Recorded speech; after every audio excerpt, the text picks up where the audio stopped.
ምናምን ሲል ከዚህ በላይ ጥላቻ አለ እንዴ? እኩል አይደለችም ብለህ ታስባለህ ማርያም? ይሄ ራሱ ምንድን ነው የሚያሳይ? አሁን ለምሳሌ አይደለችም ብለህ አንድ ታስባለህ? ጥያቄ ልጠይቅህ።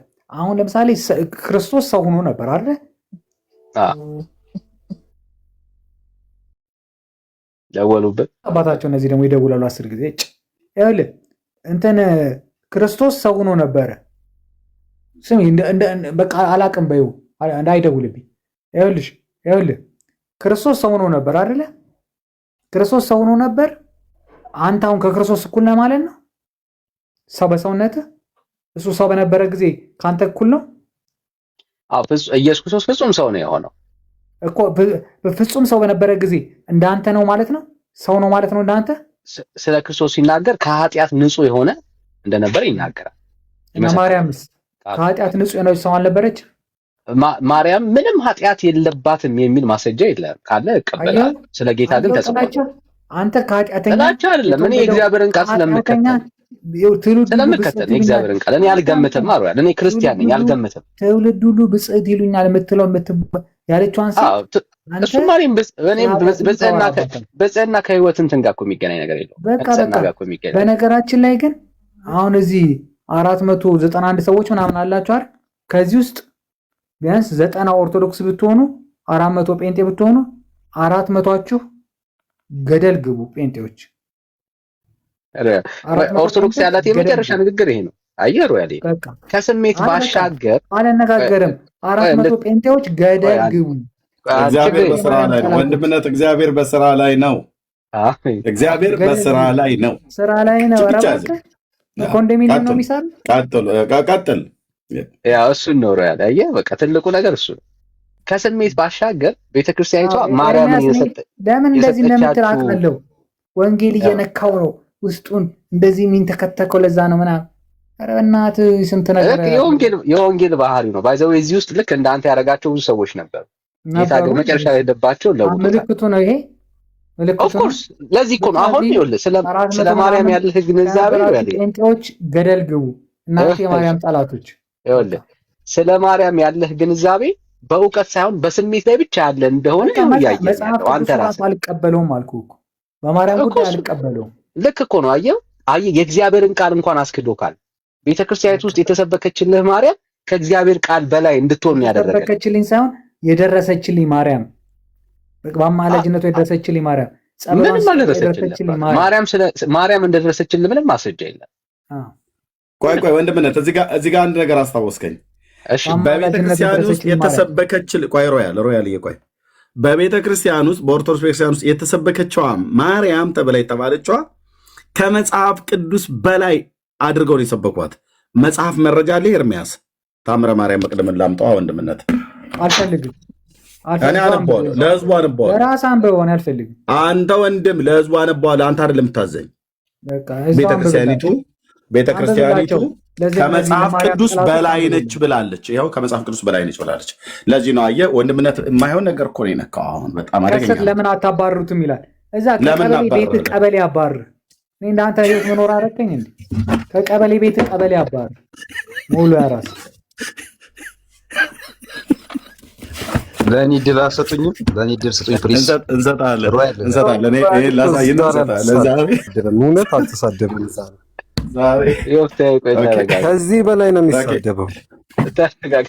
ይገለጥ ስለሆነ ግን ግለጠው፣ ግድ የለም ኤርሚያስ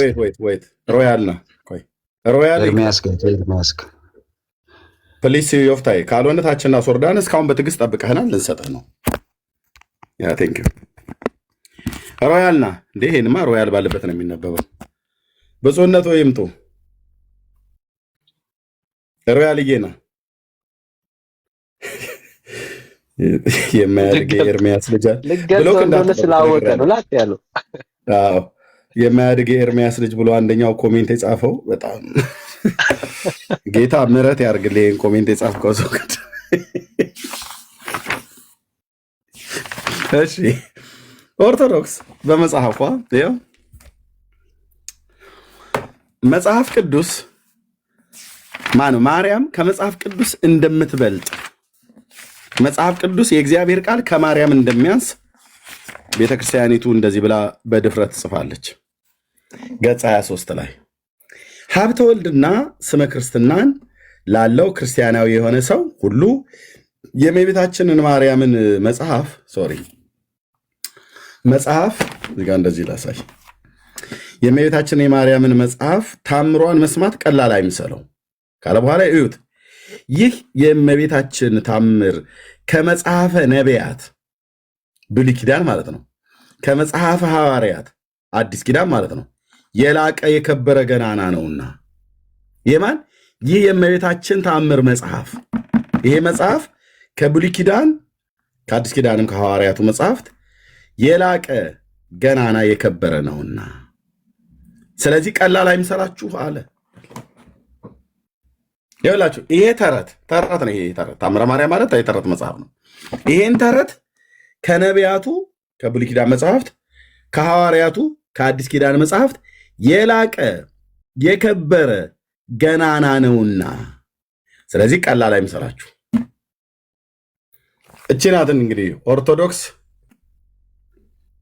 ስለዚህ ማርያም ከመጽሐፍ ቅዱስ የእሷ ታምር ከመጽሐፍ ቅዱስ እንደሚበልጥ ከብሉይ ከአዲስ ኪዳን እንደሚበልጥ አድርጋ እንዲህ ጽፈዋለች።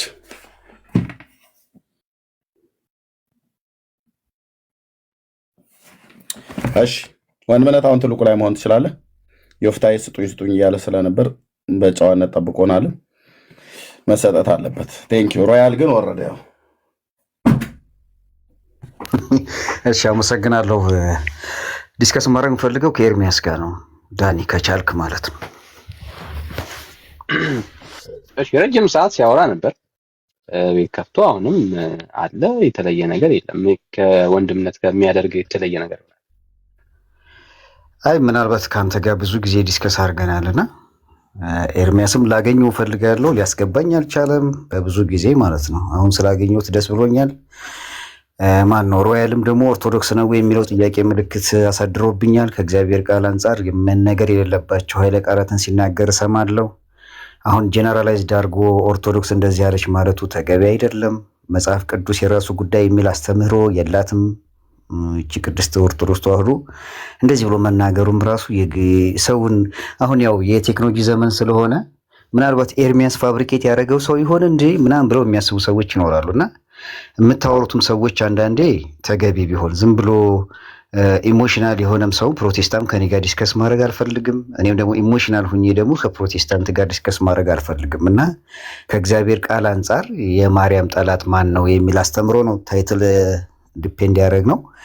እኔ ዝም ብዬ ስረዳ ኤርሚያስ እኛ ከምንለው በላይ ዝም ብሎ ስለሚያወራ አንዴ ልጨርስ።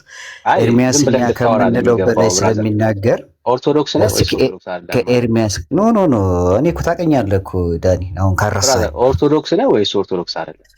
አሁን የኢትዮጵያ እንደውም ለኢትዮጵያ ኦርቶዶክስ ተዋህዶ እምነት ተከታይ ነኝና እመቤታችን ድንግል ማርያም ከኢትዮጵያ ኦርቶዶክስ ተዋህዶ አስተምሮ አንጻር ምን ማለት ነች? ምን ብላ ነው የምትረዳው የሚለው ነው። አንተ ላብራቶሪ ከተን እንዳላረጋገጥን ሁሉ ማንም መጥቶ ኦርቶዶክስን ስለ ላብራቶሪ እያስገባን አለ የምናረጋግጠው። ከእግዚአብሔር ቃል አንጻር ሊቃውንት ያሉባት ይኸውልህ ሊቃውንት ያሉባት መነኮሳት ያሉባት ገዳማውያን ደግሞ ጸሎት የሚያቀርቡ ሰዎች ቆይ ግድ የለም ላውራ እነዛ ባሉበት ሰዎች መጽሐፍ ቅዱስ ቴንኪው መደማመጥ ቀጥዬ አወርድሃለሁ። ዮፍታሔ በዚህ የብልግና ንግግር ነው። ሰው እንኳን ስንት ሲል መደድ አታወራ። ከሁለታችሁ ናችሁ የምታወሩት። በዚሁ አመል ነው። አየህ እኔ ቤት ባላስገባ አይገርምም። የቤቱ ባለቤት ተደማምጠን እናውራ ብሎ ሲል መደዳ እንደ ከፈተ ምንድን ነው? ሰው የተግባቦት እጎቁ እንጂ አድምጣይ ብሎ ካለ አንተና እሱ ናችሁ የምታወሩት። እኛ ማይክ ሚዩት አድርገን ይሄ ሁሉ ሰው እየሰማ ነው። ተደማምጥ እናውራ። ወንድምነት ቀጥሉ። ቴንኪው። እሺ ከወንድምነት ጋር ከዳኒ ጋር ነው የማወራው። ችግር የለውም። ከኔ ጋር እውቀት ከኔ ሲያልፍ ወደ ወንድምነት ይሄዳል። የሚያደርስ ምንም እውቀት የለም። አንተ በሚገባህ ነገር ትነግረኛለህ። እንዳታወርደኝ ፕሊስ፣ እንዳታወርደኝ። የሚያወርደኝ ካለ ሚዛኑን እዚህ ጋር ሁላችሁ ሚዛኑን ማን ነው ወዳጅ? የማርያም ጠላት ማን ነው ማለት ክርስቶስን አምኖ የማይቀበል ሰው የእመቤታችን የድንግል ማርያም ጠላት ነው ብለን ነው የምናምነው። ከስጋዋ ስጋዋ ነሳ ከነፍሷ ነፍስ ነሳ ብለን የሚያምን ሰው የማያምን ሰው ጠላት ነው ብለን ነው የምናስበው። ለምሳሌ ማን ነው ፓስተር ዮናታን ጠላት ነው። ፓስተር ዮናታንን ደግሞ በደንብ የሚያከብረው ኤርሚያስም ጠላት ነው ብዬ ነው የማምነው። ለምን ካስተምሮ አንጻር ክራሽ ስለሚያደርግ ማለት ነው። አንዴ ተረጋጋ። ስሜት ያዝ። እሺ ምንድነው እያለን ያለው? ጌታን የማይቀበል ሰው ጌታን ፍጹም ሰው ፍጹም አምላክ መሆኑን የማይቀበል ሰው የማርያም ጠላት ነው እያለን ያለው። በትክክል ያለው በትክክል ጌታ ፍጹም ሰው ፍጹም አምላክ እንደሆነ እናምናለን እኛ። የተለየ ነገር ከስጋው አነሳ። ይህን ትምህርት ብራዘር እሺ እናምጣው፣ ችግር የለም። ስጋ አነሳ ስትል ምን እያልክን ያለው? የእመቤታችን የድንግል ማርያምን ስጋ ጌታ ኢየሱስ ክርስቶስ ቃል የአብ ልጅ ኢየሱስ ክርስቶስ ከእመቤታችን ከስጋዋ ስጋ ነስቷል ብለን እናምናለን።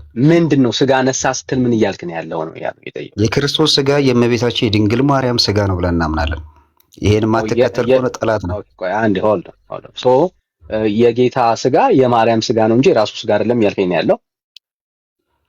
ከስጋዋ የነሳው ይኸውልህ ቃል ኢየሱስ ክርስቶስ ስጋ ነሳ ስንል ያ ስጋ የነሳው የእመቤታችን የድንግል ማርያም ስጋ ነው። እኔ ይሄን አምናለሁ። አንተ ታምናለህ? ቃሉ ጋር አትደበቅ ወዳጄ። ተጠየቅኩ ካለፍ ነው ከሱና ስጋ ነሳ ስትል ኢየሱስ የራሱ ስጋ ሳይሆን የማርያም ስጋ ነው ያለው እያልከን ያለው? እኔ ማወራውን አዳምጠኛ ዳንዬ። እመቤታችን የጌታ ስጋ ከድንግል ማርያም የነሳው ስጋ ነው። እሱን አልከን እኮ ብራዘር። እሱን ስትል እያልኩኝ ያሉት ሙባረክ እኮ ይወጣ።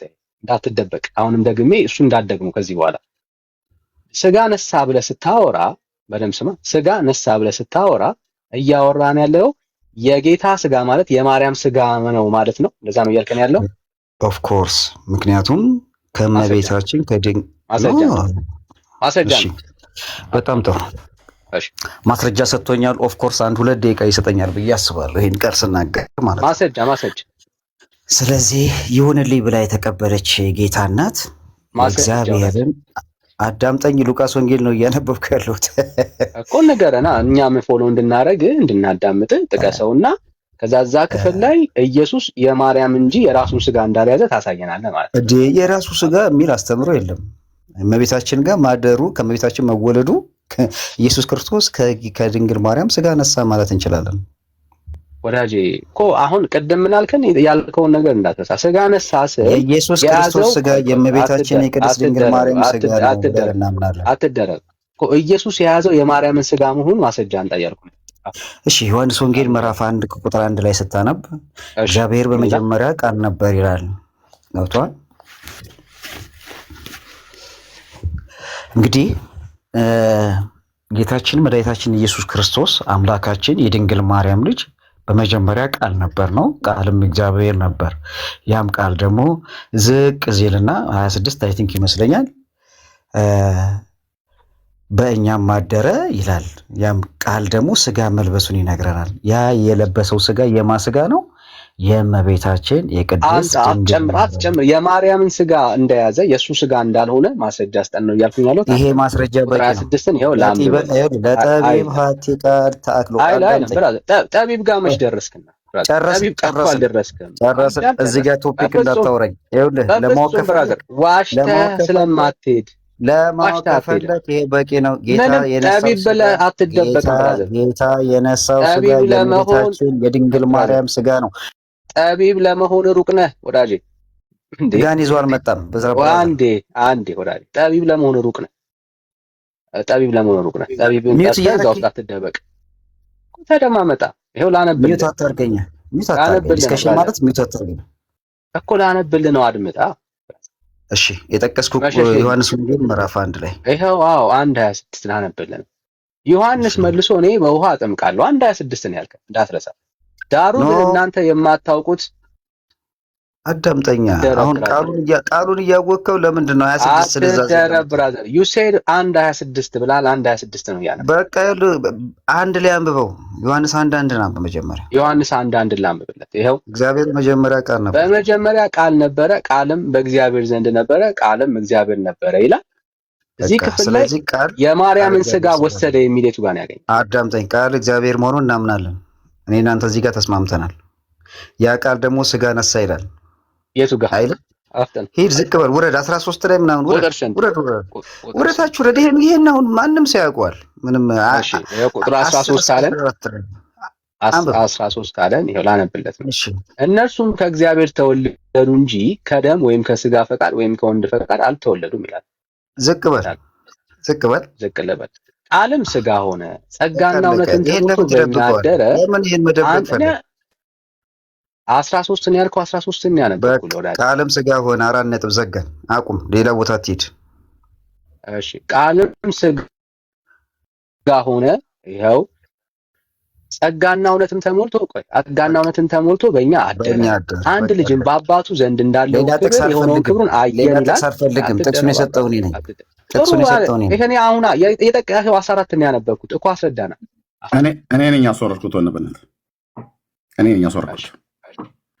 ይሄ ሰው ምንም ነገር በቃ የሚናገረውን የማያውቅ አንዴ 26 ይላል፣ አንዴ 1 ላይ አንብበው ይላል፣ አንዴ 13 ላይ አንብበው ይላል።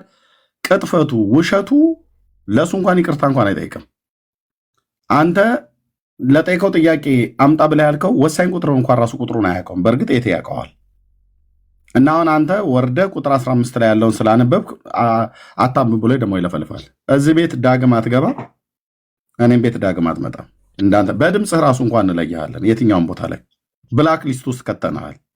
እንደዚህ አይነት ነገር በጣም የሚደብረው በስርዓት የሚያወሩ ሰዎች አሉ፣ ገብተው ማለት ነው። ተደማምጠው ሁለት ናችሁ የምታወሩት። በቃ መደዳን የምታወረው የጠቀስከውን ጥቅስ አታውቀውም። ምዕራፍ 1 ቁጥር 26 ብለህ ተነበበልህ አይልም ቃሉ። ምዕራፍ 1 ቁጥር 14 እኛ መቼ አጣኑ? ቃል ስጋ ሆነ ብሎ የሚለውን የአምላክ ቃል እኛ እናውቀዋለን። ለምን? ስለምናነበው። 1 26 አልክ፣ ተነበበ። የለም 1 ላይ አንብቡ ላይ ቃልም ቃል በመጀመሪያው ቃል ነበረ፣ ቃልም እግዚአብሔር ነበረ ብሎ የሚለው ነው የሚለው።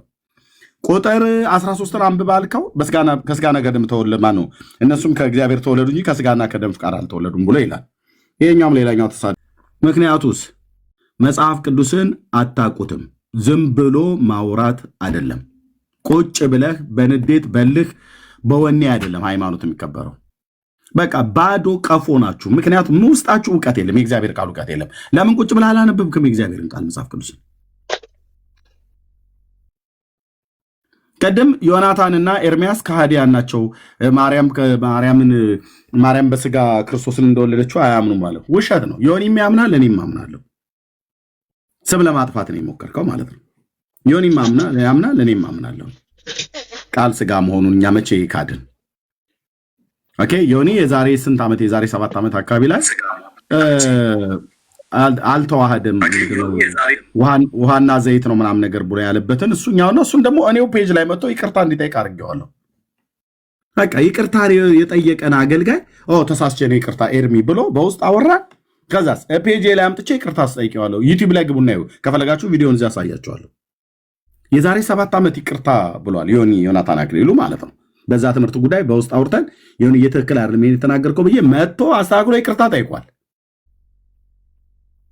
የእናንተ አለ አይደል የምንበላው የማርያምን ስጋ ነው እያለ የጠገበ ጳጳስ እና መነኩሴ ቆሞስ ወጥተው የተናገሩት በስቅለቷ ቀን እያሉ የዛሬ ዓመት ላይ ብፁዕ አቡነ ገብርኤል የተናገሩትን የመድኃኔዓለም የቦሌ መድኃኔዓለም ቤተክርስቲያን መምህር የሆነው መምህር ጳውሎስ የተባሉ እና ሌላኛው ቆሞስ እና ብፁዕ አቡነ ሕዝቅኤል የገሙ ጎፋ ነው የከፋ የጅማ አህጉረ ስብከት ሊቀ ጳጳስ የሆኑት የምንበላው የማን ስጋ ነው? የእሷ ነው ብለዋል። የማርያምን ስጋ ነው የምትበሉት፣ የማርያምን ደም ነው የምትጠጡት። የፍጡር ስጋ ማለት ነው፣ የፍጡር ደም። የሰው ስጋ ትበላላችሁ ማለት ነው፣ የሰው ደም ትጠጣላችሁ ማለት ነው። እራሷ ቤተክርስቲያኒቱ ነች ያለችው። ጳጳሱ ነው ያሉት ብፁዕ አቡነ ሕዝቅኤል። ማርያም ሰው ናት፣ አምላክ አይደለችም። አየህ፣ አምላክ አይደለችም። የኢየሱስን ስጋን ግን ስንበላ የሰው ስጋ ነው የምትበሉት አይባልም። በእምነት ነው እሱን የምትበላው። በጥርስ አኝካ አይደለም የኢየሱስ ስጋ የሚበላው። እናንተ ግን የማርያምን ስጋ ነው የምንበላው፣ የማርያምን ደም ነው የምንጠጣው ብለዋል ብፁዕነታቸው። አባትህ ብለህ ያልከው ማለት ነው። ያው ከሃይማኖት አኳያ ላክብራቸው ብዬ ነው፣ ከእድሜያቸውም አኳያ።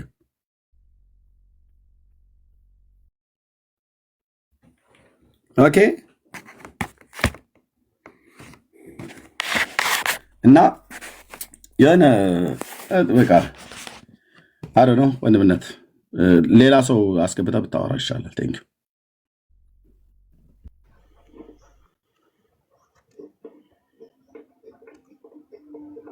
እሺ ወንድምነት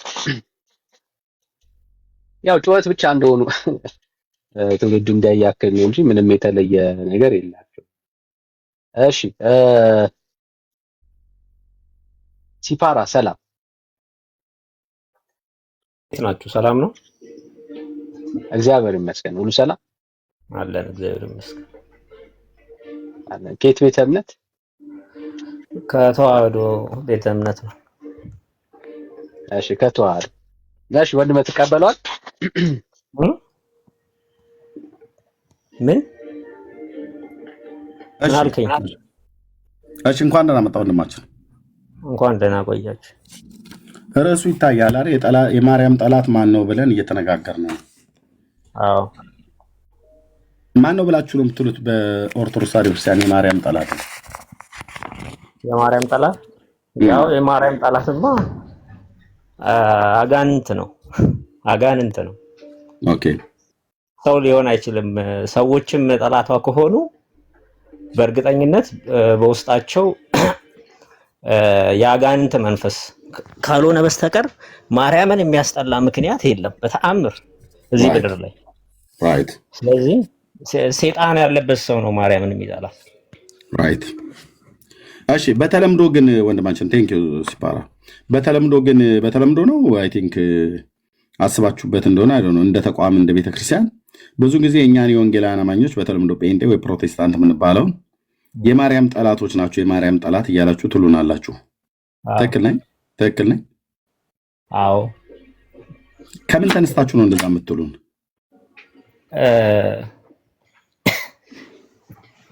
አንድ ነገር ጠይቅህ እስቲ። በምሳሌ ልጠይቅህና ማለት ነው። ያው አክብሬ ነው ማወራችሁ ሁላችሁንም። ምንም አይነት ኔጌቲቭ ነገር አላወራም በተሻለ መጠን። እሺ። ስለዚህ ለምሳሌ አንተ እናትህን ከልጅነትህ ጀምሮ ወልዳ አሳድጋ በጣም ብዙ መከራዋን በልታ አስተምራ በጣም ብዙ ዋጋ ከፍላለህ። የምርቃት ቀን ቢደርስና ልትመረቅ ፕሮግራም ቢዘጋጅ እዛ ላይ የምታመሰግነው ሰው አለ ወይ ተብለህ ብትጠየቅ በእርግጠኝነት እናቴ እንደዚህ አድርጋልኝ፣ እናቴ እንደዚህ አድርጋልኝ፣ እናቴ እንደዚህ አድርጋልኝ ትላለህ አይደለ? ታመሰግናታለህ፣ በእርግጠኝነት ታመሰግናታለህ። አባቴን ለምን ተውከው? ለምን እናት ብቻ? አባትህንም። አዎ እሺ ይቅርታ፣ አባትህንም ከሁለቱም የተገኘ ከእናቴ ብቻ ስላልተገኘው ነው።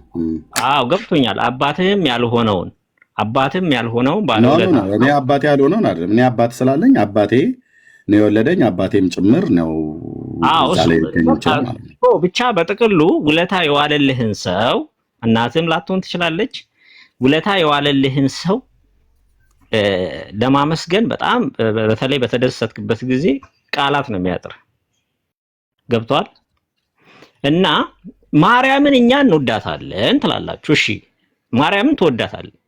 የምትወዳትን ማርያም ፍቅርን በምንድን ነው የምትገልጽላት? ገልጸህላት አታውቅም። በቤተ ክርስቲያናችሁ ፍቅራዋን እንደምትወዷት እወድሻለሁ ከሚለው ነገር በላይ ለምሳሌ እናትህን እወድሻለሁ ብለህ በሰው በተሰበሰበበት ትነግራታለህ። ከዛ መውደድህን በተግባር መግለጽ አለብህ። ዝም ብዬ እወድሻለሁ ያልክ አንድ ቀን ሰው በተሰበሰበበት ስላወራህላት ትወዳታለህ ማለት አይደለም። እናትህን እንደምትወዳት በተግባር ማሳየት አለብህ በሰው ፊት፣ ወይም በመጦር ሊሆን ይችላል፣ ውለታዋን በመመለስ ሊሆን ይችላል። ገብተዋል? የምታመሰግናት በአክሽን ነው። በአክሽን ማርያምን በአክሽን ስትወዷት አይተን አናውቅም። አዎ እንወዳታለን እኮ ብሎ ማለት እኮ በጣም ምንም እኮ የሚከብድ ነገር አይደለም። ገብቷል? እኔ አሁን አንተን እናድድብሃለሁ ምናምን ግን ለማስመሰል እዚህ መጥቼ ኤርሚዬ እኮ እወድሃለሁ ምናምን ብለህ በአፌ እኔ አንተን አንድ ቀን ጠልቼ አላውቅም ብል አፌ ላይ ነው ያለው። በአክሽን ባገኘ ወይ ልምታው ወይ የሆነ ነገር ላድርገው ጉዳት ላደርስበት የሚል ሰው ልትሆን ትችላለህ። ገብቷል?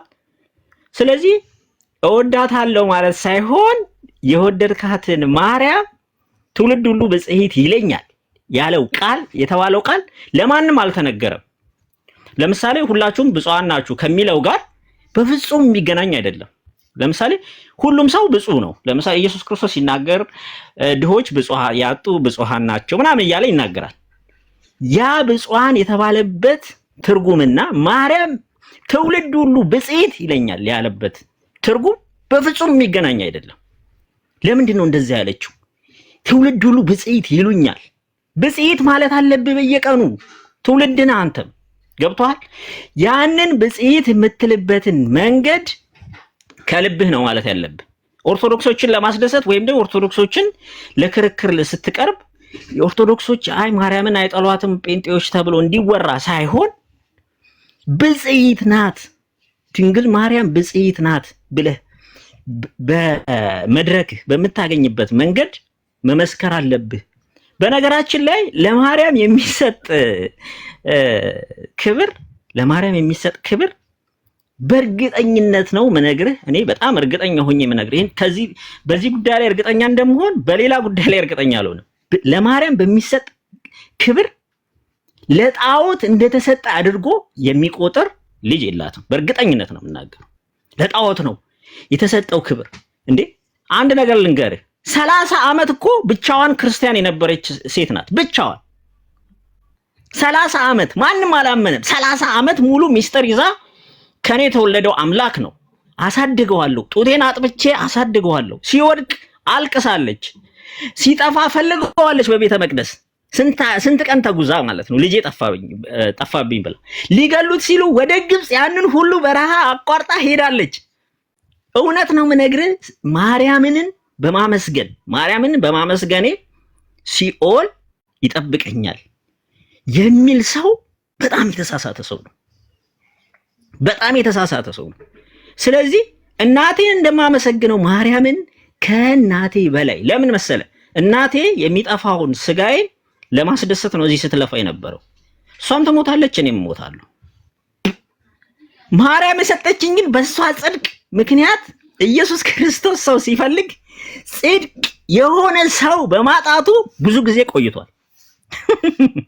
ነው ምነግ ንጹህ ሆና በመገኘቷ ኃጢአት ምንም ስላልተገኘባት ብቻ ኢየሱስ ክርስቶስ እሷ ጋር መጣ። እቺ ሴት ባትኖር ኢየሱስ ክርስቶስ መድኃኒቴ አይመጣም ነበረ። ስለዚህ ንጹህ ሆና፣ ምክንያቱም የሰው ልጅ ነጻ ፍቃድ አለው። ምክንያቱም ኢየሱስ ክርስቶስ መርጦ የፈለገውን ንጹህ ሁን አንተ ኃጢአት ስራ ብሎ አልፈጠረም። ሁሉም ሰው ነጻ ፍቃድ ስላለው ነጻ ፍቃዷን ለጽድቅ የሰጠች ናት። ለጽድቅ የሰጠች ሴትዮ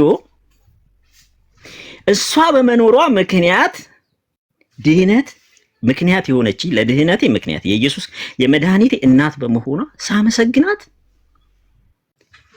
ገብቷል። እዚህ ምድር ላይ ካሉ ሰዎች ካሉ ሁኔታዎች ሁሉ ቀድሜ ባመሰግናት ኢየሱስ ክርስቶስ ከተናደደ እውነት ነው የምነግርህ ክርስትና ሁላችንንም አልገባንም ማለት ነው።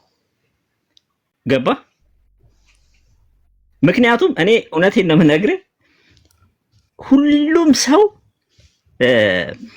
ሁሉም ኢየሱስ ክርስቶስ ሐሳብን ልጨርስ ብዬ ነው ያላቋረጥኩት። እሺ ልጨርስ ነው። እሺ ኢየሱስ ክርስቶስ ስለ ሁሉ መከራ ከፈለ። መጽሐፍ ቅዱስ ላይ ግን የተማርኩት ልንገር 30 ምናምን ዓመት ማርያም ስለ ኢየሱስ መከራ ከፈለች። ቆይ ይሄንን አይደለም እናንተ የምትተረጉሙበት መንገድ በእርግጥ ይገባኛል። ድህነታችን ከሷ የሚነሳ ነው ለማለት እንዳልሆነ ይገባቸዋል። በተአምር የሰው ልጅ ድህነት ከክርስቶስ ውጪ ማንም ጋር የለም። መድኃኒቴን የያዘችልኝ የመድኃኒቴን እናት ግን አመሰግናለሁ። የሚገባትን ክብር በተግባር ነው፣ በአፍ አይደለም፣ በተግባር ሰጣታለሁ። ገብቷል? ስለዚህ የማርያም ጠላት ማለት እሷ ስትመሰገን የሚናደድ ማለት ነው። የሚናደድ ነው። የማርያም ጠላት ማለት ኢየሱስ ክርስቶስ ማርያምን ከሚመለከትበት አውድ ውጪ መመልከት ማለት ነው። ኢየሱስ ክርስቶስ ለሱ እናት ናት፣ ለእኛም እናት ናት። ለዮሐንስ በመስቀል ጋር ይኸው እናትህ እቿት ተብላለች፣ ለእኛ እናታችን ናት። እንደውም እኔ ከእናቴም ከአባቴም ከሁሉም በላይ በምድር ከሰው ልጅ እንደ ማርያም የሚቀርበኝ ሰው የለም፣ ማንም ሰው። ቴንኪው። ካነሰ ደግሞ በኋላ ትቀጥልበታለህ። ከመጨረሻው ልጀምር። አሁን ያልከው ላይ ስለምትወዳት ቴንኪው፣ እግዚአብሔር ይባርክህ። እኛም እንወዳታለን የጌታችን እናት። ግን ስለምወዳት የሚገባትን ክብር በተግባር እሰጣታለሁ አልከን። ለምሳሌ በተግባር ስትሰጣት ምን እያደረክ ነው የምትሰጣት? በተግባር የምትገልጠው የክብር ስግደት እሰግድላታለሁ። የክብር ቴንኪው። እንደዚህ የክብር ስግደት ትሰግድላታለህ። ሌላስ በተግባር የምታደርገው? በዝማሬ አመሰግናታለሁ። በዝማሬ አመሰግናታለሁ። ያመሰግናታል። ሌላስ? አመሰግናታለሁ። እሺ። ክርስቶስን ሳስብ ሁሌ አስባታለሁ። ክርስቶስን ባሰብኩ ቁጥር አስባታለሁ። በተግባር ነው ያልከው። ተግባር ነው ያልከው። ማሰብ አይደለም። ተግባር እኮ ተግባር ነው እኮ። ይሄ ክርስቶስን ማሰብ የተግባር። አዎ ክርስቶስን ሳስብ የሚደረግ ነው። አሁን ስግደቱ ተግባር ነው፣ በአካል እንቅስቃሴ ማለት ነው። ዝማሬውም ተግባር ነው። እያሸበሸብክ እየዘመርክ እየዘለልክ እያጨበጨብክ ነው። በተግባር የተግባር ብለህ ስላልክ ተግባር ብሎ የሚለውን ያሰመርኩት። ሌላም ታደርግላታለህ። በዝማሬ ታመሰግናታለህ። የክብር ስግደት ትሰግድላታለህ። ሌላስ? አሁን ብዙ ልጠቅስልህ ማልችለው በጣም ብዙ ያላስታወስኳቸውን ክብሯን የሚገልጹ እሷ ብጽዕት እንደሆነች ሪኮግናይዝ የሚያደርጉ ተግባራትን በሙላ አደርግላታለሁ። ለዛም ክብር ከበቃው ነው። እኔ እሷን ሊያክብር የሚችል ተግባራትን በሙሉ ታደርጋለህ። በሙሉ። እሺ ኦኬ።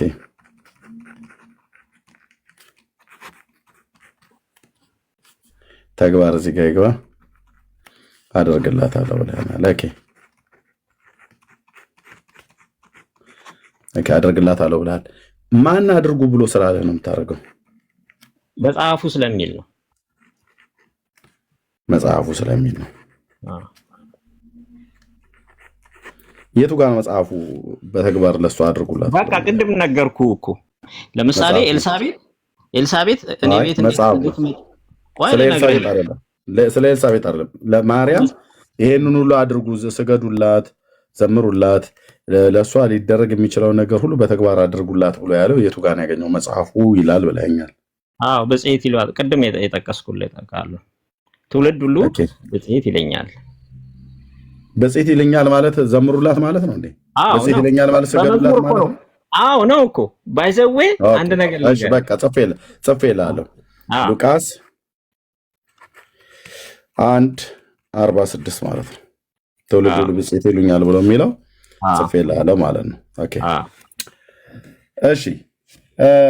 እናንተ ግን ማርያምን እንወዳታለን ትላላችሁ፣ በተግባር ግን አትፈጽሙትም፣ በተግባር ግን አታደርጉትም። ያው በተግባር ዜሮ ናችሁ ነው ያልከን። ሶሪ 48 ቴንኪው ቴድዬ፣ ከ46 ጀምሮ እያያዛል እየናከ። እሺ በተግባር ግን ምንድነው? ማርያምን እንወዳታለን ትላላችሁ፣ በተግባር ግን አትገልጹትም አልከን። አዎ አንተ እያደረግከው ያለውን ተግባር ይሄን ነው ስናደርግ ነው አይደል? በተግባር ፈጸምን የሚያስብለው አይደል? አዎ ነው። ከዚህ ውጭ ሌላ ተግባር የለም። ብዙ አለ። ግን እኔ አሁን ለምሳሌ አንድ ጥያቄ ልጠይቅህ። እሺ እንዲሄድልኝ ማለት ጥሩ ነው የሰጠኸኝ ማብራሪያ። ጌታን ትወደዋለህ? አዎ እንጠረጥራለሁ። እሺ መውደድህን በምን እንደምትገልጽለት? በአምልኮ አይደል? እሰግድለታለሁ። ለምሳሌ በተግባር ነው ባይዘዌ ጌታ ለራሱ በጣም ይቅርታ አሁን ስናገር እሰጥሃለሁ። እኔ ነኝ ጥያቄ ይጥቃል። በአምልኮ ጌታን ስትወድ መውደድህን በመጽሐፍ ቅዱስ ላይ እሱ ለምሳሌ የሚወደኝ ምን ያደርጋል ነው ብሎ ያለው? የሚወደኝ ምን ያደርጋል ነው ብሎ ያለው? ትእዛዜን ያክብር ነው። ትእዛዜን ያክብር። ጌታን መውደድ የሚወድ ሰው የሚወደኝ ምንድነው ያለው? ያድርግ ያለው ትእዛዙን ያክብር ነው። ኦኬ የቱ ጋር እንደዚህ የተጻፈው? መጽሐፍ ቅዱስ ላይ ነው። አዎ ኦኬ ትእዛዜን ይጠብቃል ያለው ማለት ነው። ዮሐንስ 14:15 ላይ ማለት ነው። ኦኬ ማርያምን ትወዳታለህ? ምን ጥርጥር አለው? ኧረ በእግዚአብሔር እንደዚህ ልጠይቀኝ ራሱ አይገባም። ጌታን ትወዳዋለህ ብዬ ስልህ እንደጠይቀኝ ማን እንደጠይቁ ልክ እንደመለስክልኝ ማርያምን ትወዳታለህ? አዎ ልክ እንደ ጌታ ስትወዳት ምኗን ነው የምታከብርላት? ማርያምን ትወዳታለህ? አመሰግናታለሁ። እሺ በዝማሬ አመሰግናታለሁ። በክብር ስግደት እሰግድላታለሁ። እሺ እንደዚህ ብዬ ልጠይቅህ፣ ማርያምን ትወዳታለህ? አዎ ብለኸኛል። የማርያምን ምክር ትሰማለህ? የማርያምን ምክር ትሰማለህ? አዎ እሰማለሁ። ምክር ትሰማለህ? አዎ። ኦኬ ምክሯንስ ትፈጽማለህ? አዎ። ፈጽመሃል እስከዛሬ? ያው ታውቃለህ መቼም የሰው ልጆች ነን። እንደ እግዚአብሔር ሐሳብ እንኳን አንመላለስም፣ እንኳን እንደ ማርያም ሐሳብ እኮ። ምክሯን የፈጸምከው አለ? ፈጽም ደስ ይለኛል እንጂ አልፈጸምክም እስካሁን ድረስ። አዎ ምክሯን ትፈጽማለህ ብዬ ስለ አዎ አለኝ። መፈጸም ፍላጎት አለኝ። አዎ እስካሁን ግን አልፈጸምክም። አዎ እስካሁን አልፈጸመም። የማርያምን ምክር አልፈጸመም። ስለዚህ እስካሁን አትወዳትም። ምክሯን ስላልፈጸምክ አትወዳትም። እስካሁን ድረስ ምክሯን አልፈጸምክም ብለሃል። ስለዚህ አንተ ዝም ብለህ ኃጢአተኛ ነኝ፣ ኃጢአተኛ ነኝ፣ እርምጥምጥ ነኝ፣ ሸምበቆ ነኝ፣ ቀርከሃ ነኝ የሚባል ነገር አይሰራም። ኤርሚያስ ስታወራ አይሰራም። እዚህ ጋር ይሄንን ኤርሚያስ ስታወራ ማለት ነው። አሁን እንደዚህ አይነት ከስርዓት የወጣ ውጪ ይቅርታ። እዚህ ጋር በተግባር ያው ሰበብ አታብዛ ለማለት ነው። ይቅርታ ግን ላነጋገር የክብር ስግደትን ሰግድላታለሁ፣ በዝማሬ አመሰግናታለሁ፣ ለእርሷ ሊከበር የሚችለው ነገር ሁሉ አድርግላታለሁ፣ ዘምርላታለሁ፣ ሰግድላታለሁ ብለሃል። እዚህ ጋር ግን ስትመጣ ምክሯን ሰምተሃል ወይ ብዬ ስልህ አዎ አልከኝ። ምክሯን ትፈጽማለህ ወይ ብዬ ስልህ ቆይ ሰምተሃል ወይ ብዬ ስልህ አዎ አልከኝ። ምክሯን ሰምቻለሁ አልከኝ። ምክሯን ፈጽመሃል ወይ ብዬ ስልህ አዎ አልከኝ። ምክሯን ትፈጽመሃል ወይ ብዬ ስልህ አዎ አልከኝ። እስካሁን ፈጽመሃል ወይ ብዬ ስልህ አልፈጸምኩም አልከኝ። ሙሉን አልፈጸምኩም። ኦኬ ምክሯን ሙሉን አልፈጸምክም። ስለዚህ አትወዳትማ። ብትወዳት ኖሮ ምክሯን ትፈጽም ነበር።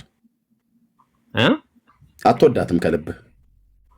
እኔ በእርግጥ እውነት ለመናገር ማለት ነው ነገርኩ፣ ቅድም እንደነገርኩ ለማርያም ብቻ ሳይሆን ክርስቶስ እንኳን ያዘዘኝን ክርስቶስን የክርስቶስን ቆይ እንዳንቀላቅል እኮ አይደለም። ቆይ እኔ ሐሳቤን ስማኛ። ክርስቶስ እንኳን ያዘዘኝን አምላክ ሆኖ ክርስቶስ እንኳን ያዘዘኝን ልፈጽም አልታደልኩኝም። ገብቷል? ለምሳሌ የኔን የሚወድ ትእዛዜን ያክብር አለ አይደል? እምለውን ይስማ አለ። እሱን ለማድረግ ፍላጎቱ በልቤ አለ፣ ግን በተግባር ግን እሱን መስዬ እየኖርኩ አይደለም። በዚህ ምክንያት አዝናለሁ። ኦኬ እሺ እሱን ማርያም ደግሞ ሰው ናት። እሺ ኦኬ የማርያምን ያልፈጸምከው ለምንድን ነው?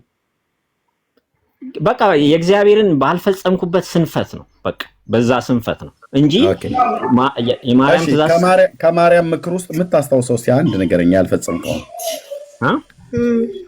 ማርያም መክራህ ያልፈጸምከውን እስኪ አንድ ነገረኝ። ለምሳሌ በትክክል ብጽይት አላልኳት። በትክክል ብጽይት አላልኳት። እሱን ስሙት ብላለች። እሱንም አልሰማሁትም። ጎበዝ፣ ጌታ ይባርክ። ጎበዝ።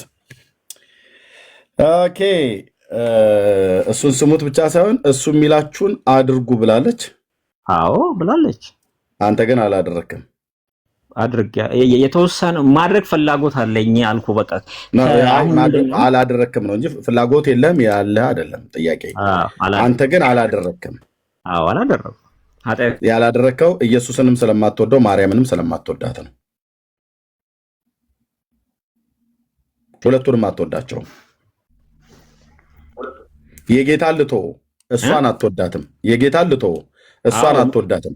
እሷን ብትወዳት ኖሮ ምንድነው ያለችህ? አጭርና ግልጽ በዛን ዘመን በሰርጉ ቤቱ ላይ ለነበረው ትውልድ ብቻ ሳይሆን ከዛም በኋላ ለተነሳው አሁንም ላለነው ከዚህም በኋላ ለሚመጣው ትውልድ እርሱ የሚላችሁን አድርጉ አለቻቸው ይላል። እነዛ ሰርግ ቤት የነበሩቱ አደረጉ አላደረጉም? እሱ የሚላቸውን አደረጉ። የማርያምን ምክር ሰምተዋል። የማርያምን ምክር ሰምተዋል። አድርገዋል። እኛም እዚህ ያለን እኔና ወንድሞቼ እና እህቶቼ እዚህም ያለን እኛም አድርገነዋል። እርሱ የሚላችሁን አድርጉ። እሱ እዛ ጋር ውሃውን ወደ ወይን ጠጅ ውሃውን ወደ ወይን ጠጅ ሊቀይረው አስቦ አምኖ አቅዶ፣ ስለዚህ ውሃ ሙሉት ነው ያላቸው። ውሃ ሙሉ፣ ከዛ ቀይረው ማለት ነው። እኔን ደግሞ ና ወደ እኔ ነው ያለኝ። እሱ የሚላችሁን አድርጉ አለች። እሱ ደግሞ ወደ እኔ ኑ እናንተ ደካሞች ሸክም የከበዳችሁ ሁሉ ወደ እኔ ኑ አለ። ስለዚህ የማርያምን ምክር ሰማሁኝ፣ ወደ ጌታ ሄድኩኝ ማለት ነው እኮ። ወደ ጌታ መሄድ ማለት ምን ማለት ነው? ቆይ አድምጠኝ። ወደ ጌታ መሄድ ማለት በጌታ ትምህርት ለመኖር ልነግርህ ነው። በጽድቅ ሙላት እኔን አቋርጠኝ አይደለም። አንተማ ማርያምንና ኢየሱስን እንደማትወዳቸው በተለይ ማርያምን እንደማትወዳት ከሚያሳየው ነገር አንዱ እሷ እስካሁን ድረስ ያለችን አንዱንም አልፈጸምክም። እሷ የሚላችሁን አድርጉ አንዱንም አይደለም።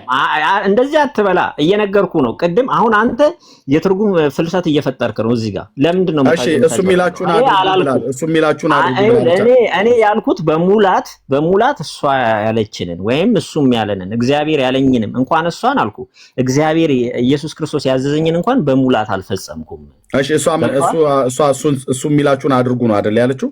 አዎ እኮ ግን አንተ አድርጋል አሁን ሙሉ ለሙሉ እኔው አድርጋለሁ።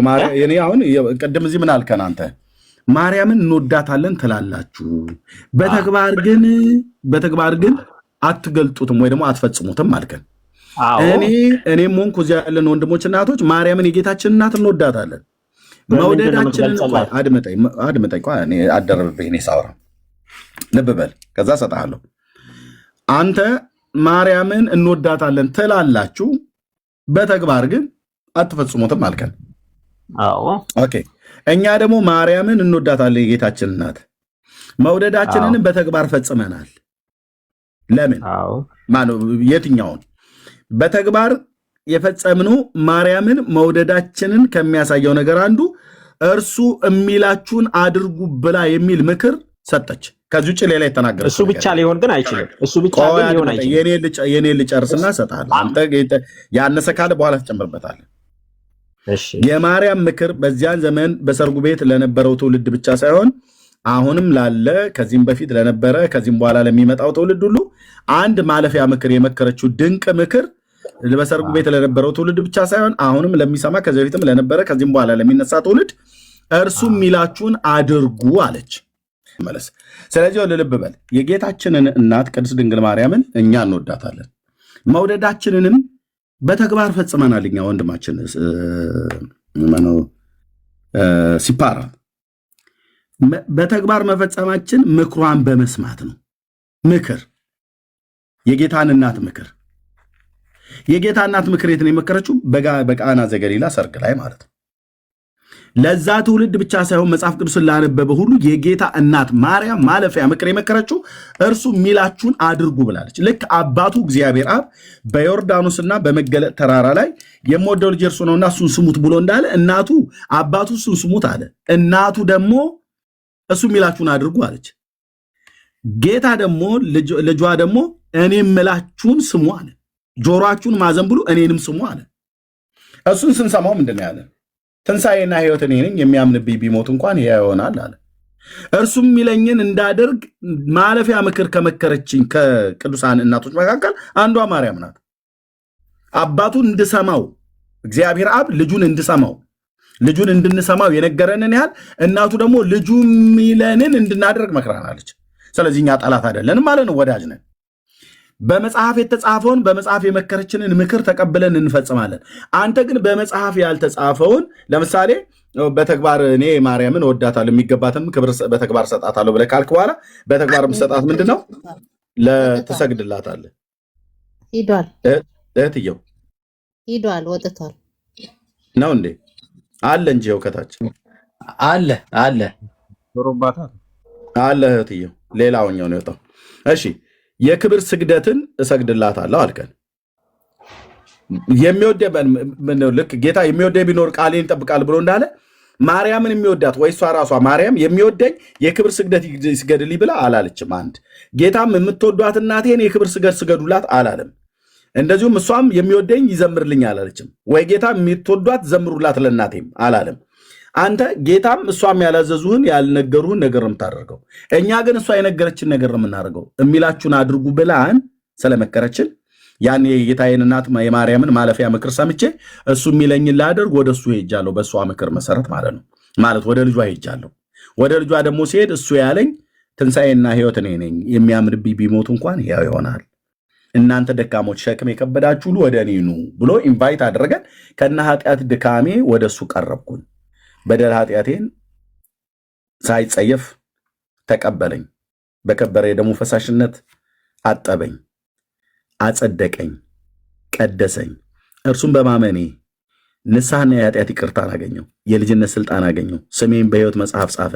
አባቴ ተብሎ ተጠራ፣ እኔም ልጁ ተባልኩኝ። የዘላለም ሕይወት ርስት ነኝ። የዘላለም ሕይወት ርስት ወራሽ እንደሆን ስሜ በሕይወት መጽሐፍ ላይ ላይሰረዝ ተጻፈ። በሱ እጅ ላይ ለዘላለም ያዘኝ። ስለዚህ የማን ምክር ሰምቼ? አንደኛ የአባቱ የእግዚአብሔር አብን ድምፅ ሰምቼ፣ ሁለተኛ የእናቱንም ምክር ሰምቼ እሱ የሚለኝን ለማድረግ ሄድኩ። ስለዚህ እኛ ጠላት አይደለንም ማለት ነው። እኔ ብቻ ሳይሆን እዚህ ያሉ ወንድሞች እናቶቼ፣ በዓለም ዙሪያ ያሉ ወንጌላውያን እኛ ጠላቶች አይደለንም፣ የማርያም ወዳጆች ነን። ለምን? የሚወድ ምክር ነው የሚሰማው። የምትወደውን ሰው ምክሩን ትሰማለህ። የምትወደውን ሰው ሲነግርህ ትሰማለህ። እኛም የጌታችን እናት ማርያምን እንወዳታለን ብለን ስንል በተግባር የፈጸምነው ምክሯን ሰምተናል። እሷ እኔን ስለምትወዱኝ ጧፍ ዕጣን አምጡልኝ አላለችም። ስገዱልኝ፣ ዘምሩልኝ፣ አጨብጭቡልኝ አላለችም። እልል በሉልኝ አላለችም። ግን እሷን የምንወዳት የጌታ እናትን ምክሯን ሰምተን ወደ ጌታ ሄደናል ማለት ነው። ስለዚህ አሁን አንተ እዚህ ጋር እንዘምርላታለን ሰግድላታለን ብለህ ያልከው አንዱ መጽሐፍ ቅዱስን አይደግፍም። እኛ ግን ምክሯን ሰምተን ወደ ጌታ ሄዱ ብላ ያለችውን በተግባር ፈጽመናል። ስለዚህ እኛ የማርያም ጠላቶች አይደለንም ማለት ነው። ኦኬ እና ይሄንን እዚህ ጋር ሶስት የጻፍከውን ቅድም የተናገርከውን ዝም ብዬ በሃይላይት ልስጥና ከዛ አንተ አውራ። ማርያም ብፅዕት ብለህ መመስከር አለብህ አልከኝ። ኦኬ እኔ አንደኛ የተጠራሁትኝ የማርያምን ብፅዕና ልመሰክር አይደለም፣ ለእኔ ምስክሮች ትሆናላችሁ ነው ያለው መጽሐፍ ሲናገር ማለት ነው። ሞቱንና ትንሣኤውን ብሎን አዳኝነቱን ለመመስከር ነው የተጠራ ነው። የጌታን በጎነት፣ ቸርነት፣ አዳኝነቱን የእሱን በጎነት ልትነግሩ ከድቅድቅ ጨለማ ወደሚደነቅ ብርሃኑ የጠራቸው የእሱን በጎነት እንድትነግሩ የተመረጠ ትውልድ፣ የንጉሥ ካህናት፣ ቅዱስ ሕዝብ፣ ለርስቱ የተለየ ወገን ናችሁ ይላል ቅዱስ ጴጥሮስ ሐዋርያው ማለት ነው። እንዲህና እንዲህ የመሳሰሉ ነገሮች የጌታን ማዳን ልንናገር ነው። የጌታን ማዳን ልመሰክር ነው ጸጋም የተሰጠኝ ማለት ነው። ግን በዚህ ውስጥ ይህንን እየተናገርኩ ያለው ጌታን ቅድስት ድንግል ማርያም ድንግል ሴት እንደወለደችው ከድንግል ሴት ተጸንሶ እንደተወለደ ስሟ ማርያም እንደምትባል ያቺ ደግሞ ማርያም የተባለች ክብርት ቅድስት ሴት እንደሆነች ይህንንም ክብርትና ቅድስትነቱን ያገኘችው ጤዛ ልሳ ድንጋይ ተንተርሳ ሳይሆን ጌታ ስለመረጣት እናም በስሙ ስላመነች ነው። ከጌታ የተነገረላት ቃል ይፈጸማልና ያመነች ብፅዕት ናት ተብሎ እንደተባለን ያንን ስላመነች ብፅዕት ናት ብለን እንላለን እንጂ ዘመኔን ሁሉ ሕይወቴን ሁሉ ዝም ብዬ ጊዜ ሰጥቼ ሙሉ ጊዜ ማርያም ብፅዕት ናት፣ ማርያም ብፅዕት ናት፣ ማርያም ብፅዕት ናት ብዬ ብናገር ለሰው ያ ምንም ለሰው አይፈይድም፣ ምንም አይጠቅምም። የጌታን ማዳን ግን ስናገር የጌታን ማዳን ኢየሱስ ለበደል ኃጢአት ሞቶልሃል፣ አንተን ይወድሃል እግዚአብሔር፣ ልጁን ሰጥቶሃል እግዚአብሔር፣ በስሙ ብታምን የኃጢአትን ይቅርታ ታገኛለህ ብዬ በምናገርበት ሰዓት ላይ ብፅዕት ከሆነች ከቅድስት ድንግል ማርያም ተወልዷል ብዬ እንደዚህ ልናገር እችላለሁ። አለቅ እና ልክ ለእሷ ለመመስከር እንደተጠራን አድርገህ ስለተናገርክ ነው። እንደዛ ሆን ብለን አሁን የጌታን በጎነት ልንመሰክር እንደተጠራን ሁሉ የማርያምን በጎነት ወይ ደግሞ የማርያምን ብፅዕና ሆን ብዬ ማርያም ብፅዕት ናት፣ ማርያም ብፅዕት ናት፣ ማርያም ብፅዕት ናት እያልኩኝ እንድናገር መጽሐፍ አላዘዘኝም። የጌታን በጎነት፣ አዳኝ ቸርነቱን፣ ምሕረቱን፣ ፍቅሩን፣ ሰውን መውደዱን ግን ስናገር እግረ መንገዴን የማርያምን ብፅዕና በተጠየቅኩበት ባልጠይቅም እናገራለሁ ማለት ነው። በየስብከት መካከል አስገብቼ ማለት ነው። ኦኬ ማርያም ባትኖር ኖሮ ኢየሱስ አይመጣም ነበር አልክ። ይሄ በጣም ትልቅ ስህተት ነው። ማርያም ባትኖር ኖሮ ሌሎች ሴቶች በእስራኤል ስላሉ ይመጣ ነበር ጌታ። ለምን ደግሞ አይመጣው? ለአብርሃምና ለዳዊት የገባውን ኪዳን ላይፈጽም ነው? ሐሳቡን ሊቀይር ነው? እና እንደዛ ከሆነ እግዚአብሔር ውሸታም ነው ተብሎ ሊባል ነው ማለት ነው። ነግሮታል እግዚአብሔር ለአብርሃም ዘፍጥረት መጽሐፍ ምዕራፍ 22 ቁጥር 18 ላይ ኦኬ፣ ነግሮታል ለዳዊት እግዚአብሔር በመዝሙር 132 ቁጥር 11 ላይ ነግሮታል። ስለዚህ ያንን ለአባቶች የገባውን የተስፋ ቃል ይፈጽም እግዚአብሔር ከሴት የተወለደ ልጁ የዘመኑ ፍጻሜ በደረሰ ጊዜ እግዚአብሔር የዘመን ፍጻሜ ይጠብቅ ነበረ። በራሱ የጊዜ ቀመር ነበር ሊወለድ የነበረው ልጁን ሊልከው የነበረው። ስለዚህ እግዚአብሔር በዘመን ፍጻሜ በደረሰ ሰዓት ላይ ከሴት የተወለደ ልጁን ላከ ይላል። ስለዚህ ልጁን ሲልክ ማርያም የተባለች አይሁዳዊት ልጃገረድ እንድትወልደው አደረገ። እሷስ ባትኖር ሌላ ትኖራለች። ሌላ እስራኤላዊት ልጃገረድ ከዳዊት ቤት የሆነች ከሌላ ሴት ትመረጣለች እንጂ ማርያም ስለሌለች በቃ ማርያም የለችምና የዘላለም ሐሳቤን አቁሜዋለሁ አስቀርቼዋለሁ ብሎ አይልም እግዚአብሔር። ስለዚህ ማርያም ባትኖር ኖሮ ጌታ አይመጣም ነበር ብሎ የሚለው ውሸት ነው። ለምን? በቃ እሱ ማርያም በምትባል ሴት አይደለም እወለዳለሁ እኮ ብሎ ትንቢት ሲናገር የነበረው በባሪያዎቹ በነቢያት በኩል ማለት በእነ ኢሳያስ እነሆ ድንግል ትጸንሳለች ነው ያለው። የድንግሊቱ ስም ማርያም ነው ብሎ ያለው በኋላ ነው። ገብርኤል መጥቶ ነው የድንግሊቱ ስም ማርያም ነበር ብሎ ሉቃስ የተናገረው ማለት ነው። ሉቃስ የጻፈው የድንግሊቱ ስም ማርያም ነበር ብሎ ያለው ሉቃስ ወንጌል መጽሐፍ ምዕራፍ 1 ቁጥር 26 ጀምሮ ስናነበው ነው እንጂ ኢሳያስ ግን ትንቢቱን ስናገር ድንግል ሴት ነው። አልማ ወይንም በቱላ ብሎ የሚለው የዕብራይስጥን ቃል እሱን ተጠቅሞ እዛ ጋ የተናገረው ኢሳያስ ነው። ስለዚህ እሷ ባትኖር ኖሮ ሌሎች ከነገደ ይሁዳ የሆኑ አንድ መዓት የዳዊት ዘር የሆኑ ልጃገረዶች አሉ። ወንድ የማያውቁ ድንግል ሴት ማለት ነው። ወንድ የማያውቃቸው ድንግል ሴት ማለት ነው። ጌታ ሊወልዱ የሚችሉ ድንግል ሴት አሉ። እሷም የተመረጠችው ከእነሱ መካከል ነው፣ ከሴቶች መካከል ነው ብሎ ያላት። ስለዚህ ማርያም ባትኖር ኖሮ በቃ የዘላለም ሐሳቡ ተዘጋ፣ የሰው ልጅ ጣፍቶ ቀረ አይባልም። እንደዚህ አይባልም። ይሄ አግባብ ንግግር አይደለም። ኦኬ 30 ዓመት ሙሉ ስለሱ መከራ ተቀበላለች ብለህ አልከኝ። አዶ ነው እንግዲህ አንተ ያነበብከው መጽሐፍ ካለ ትነግረኛለህ። አዎ 30 ዓመት ሙሉ በቤተሰቡ ጋር አብሮ ኖሯል ጌታ። ልክ ነው። በዮርዳኖስ የተጠመቀው በ30 ዓመቱ ስለሆነ ከዛ በፊት ከቤተሰቡ ጋር ኖሯል። መከራ ስለሱ ስትቀበል ኖሮች ብለህ ያልከው የት ነው መከራ የተቀበለችው? አንደኛ በሀገራቸው በምድራቸው ነው የሚኖሩት። በገሊላ አውራጃ ላይ ነው የሚኖሩት የነበረው። እጮኛዋ ዮሴፍ ጠራቢ ነው፣ ባለሙያ ነው፣ የእንጨት ባለሙያ ማለት ነው። ስለዚህ መከራ ደረሰባቸው ብሎ የሚል የለም። ጌታን ግን ወልዳ በ2 ዓመት በነበረበት ሰዓት ላይ እሱን ይዛ ወደ ግብፅ ስትሄድ የደረሰባትን መከራ እናስታውሳለን እንጂ 30 ዓመት ሙሉ ያለማቋረጥ ስለሱ መከራ ደረሰባት ብሎ የሚል የለም። አንደኛ በወገኖቿ መካከል ነው ያለችው። አይሁዳዊት ሴት ናት። በገሊላ ናዝሬት ላይ ቤተልሔም ብትወልደውም ያደገው ገሊላ ናዝሬት ስለሆነ በገሊላ አውራጃ እንደ ማንኛውም እጮኛ አላት፣ እንደ ማንኛውም ሰው ተከብራ አብራ ትኖር ነበር። ስለዚህ መከራ ተቀበለች ብሎ የሚለው የሕፃንነቱን ወራት ከሆነ 30 ዓመት ሙሉ አይደለም በስደት የኖረችው። እና የተጋነነ ግነት ንግግር ነው የምለው። ጨርሻለሁ። የአንተን ሀሳብ መቀጠል እችላለሁ። ቴንኪው በትዕግስት ስለሰማኝ። እሺ አመሰግናለሁ። ይሰማል? ይሰማል። ማለት አሁን በጣም ብዙ ነገር ስታወራ የኔን ሀሳብ እያስመሰልክ የምትከታቸው ነገሮች ማለት ትክክል አይደለም። ለምን መሰለህ? ለሚሰማ ሰው እኔ አሁን በጣም የሚያናደኝ በእንደዚህ አይነት ውይይት እኛ ለህይወት ነው አሁን እኮ አንተ እውነት ነግረኸኝ እንደ እውነት ከገባኝ ልታስመልጠኝ እኮ ነው። ልታስመልጠኝ በቃ አሁን ከጨለማ አሁን እኔ ጨለማ ውስጥ ሆኜ ልታስመልጠኝ አይደል? ስታወራ ለህይወት የሚሆን ነገር በተአምር በትዕቢትና በነቀፋ ሊወራ አይችልም። ገፋኸኝ እኮ አሁን ያ ቅድም እዚህ ጋር የነበረው ሰውዬ እንደው እውነት እንበልና ስቶ ቢሆን እንበልና ስቶ ቢሆን ሄደ፣ በቃ አስወጣኸው፣ ሄደ። እውነትን ሳትነግረው ሄደ። ማን ነው ተጠያቂ የሚሆነው? አንተ ነው የምትጠየቀው። እዚህ ጋር ያለነው ሁላችንም ነው የምንጠየቀው። ገብቷል? ስትናገሩ እኔ ባይዘዌ እናንተ ጋር ብቻ አይደለም ኦርቶዶክሳውያን መምህራንም ጋር በጣም የፕሮቴስታንት መምህራንም ጋር በጣም እኔ መምህር አይደለሁም፣ እውነት ለመናገር ምዕመን ነኝ።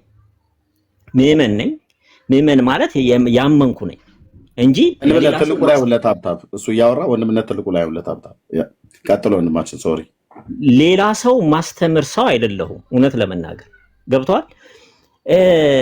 ግን በተአምር ሰው እኔ አሁን የገባኝን እውነት አሳውቄው በምን ተአምር አሳውቄው ወደ ብርሃን ይምጣ ነው እንጂ የምለው በተአምር ገፍቼው ሰድቤው ከዛ አንቋሽሼው በሱ ምክንያት ጣልቶ ቢሄድ በእርግጠኝነት ነው የምነግርህ በሰማይ ይጠየቅበታል። ምክንያቱም ክርስቶስ ላይ በተአምር እንደዚህ አይነት ባህሪ አይቼም አላቅም። አንተ ጠንቋይ ነህ አንተ እንትን ነህ ብሎም አያውቅም። ሐዋርያትም እንደዚህ አይነት ንግግር ተናግረውም አያውቅም። ገብቷል? ለምን እዚህ ጋር አጋንንት ስለምን ነበር እያወራን የነበረው ወንድማችን?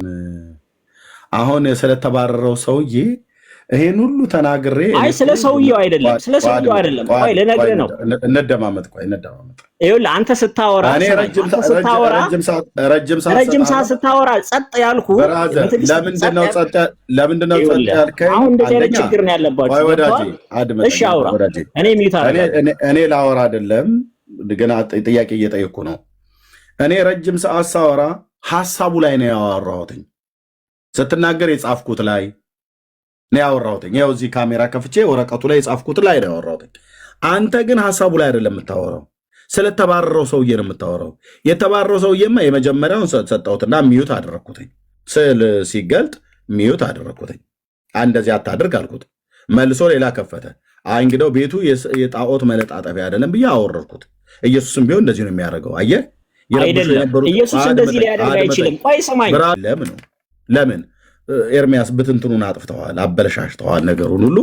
እዚህ የጻፍኩትን ለካ እሱ ሲያወራ እኔ እየጻፍኩ እንደሆነ አላምንም ነበር፣ አላወቀም ነበር።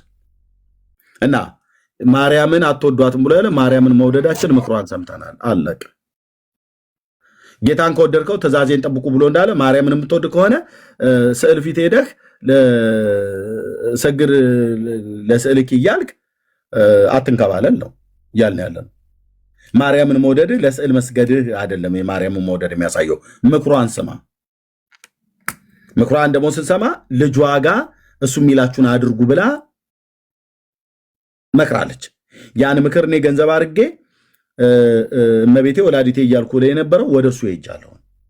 የማርያምን ምክር እኔ ለቀቅ እሱን ጠበቃ አይነት ነገር ነው የተናገረችው። አለቀ። ምክንያቱም ማርያም ብዬ ብል እሷ ምንም እንደማትፈይድልን እሷም ታውቃለች፣ እኔም አውቃለሁ። ወደ እርሱ የሚላችሁን አድርጉ አለች እኮ። በቃ እሱ የሚላችሁን አድርጉ ብላ ያን ምክር ሰምተናል። ስለዚህ እኛ እውነተኛ ወዳጆች ነን እንጂ ጠላቶች ተብለን ልንጠራ አንችልም። ይልቁንም ጠላቶች ከተባለ ኦርቶዶክሳውያን ናቸው ጠላቶች ማለት ነው። በመረጃ የተጻፈ መረጃ ይሄ ሌሊት እስኪነጋ ድረስ ላሳያችሁ እችላለሁ። እኔ ጋር ሌሊት ነው። ወንድምነት ቀጥሉ። እንግዶች ስለመጡ ለእነሱም እድል ሲሰጥ ያወጥተዋል። ቴንኪው ወንድምነት። ጸጋ ይብዛልህ ወንድምነት። ያው መርፌው ነው እንደዚህ እንትን ያለው ርዕሱን ለማስቀየር ያስሞከረውና ተባረክ። ጸጋ ይብዛልህ። እሺ ይልቃል ሰላም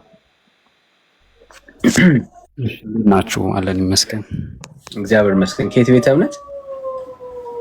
ኦርቶዶክስ ነው። እሺ ዌልካም። ታንክ ዩ። ብሩክ ያለ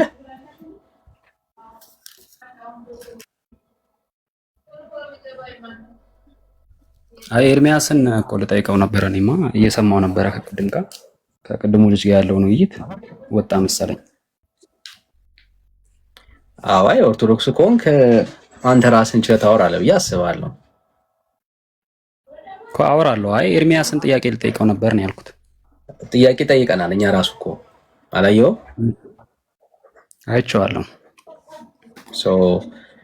እሱ ሀሳብ ላይ ጥያቄው ላይ የማውራት አቅም አለ። እንቀጥል። ማውራት እንችላለን፣ ግን ደግሞ እኔ በጥያቄ ነው መልስልህ። ጥያቄ ነው እንጂ ያለ መልስ የለም።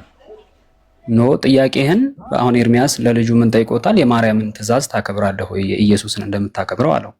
እኔ ራሴ ደግሞ እሱን እጠይቀዋለሁ ማለት ነው። ማርያም ያለችውን እውነት ያከብራሉ እሱ እኮ አወሩ እና መጨረሻ ላይ ሲያቅተው ወጣ ወዳጃችን። እና ልክ እዛ ጋር ስንደርስ ደግሞ አንተ ትጠይቀናለህ ማለት ነው። አሁን ጥያቄው የማርያም ጠላት ማን ነው?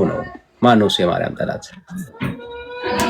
የማርያም ጠላትማ እንግዲህ በመጽሐፍ እንደተጻፈ ዘንዶ ነው፣ ዲያብሎስ ነው። ኦኬ። ስለዚህ የማርያም ጠላት ዘንዶ ነው።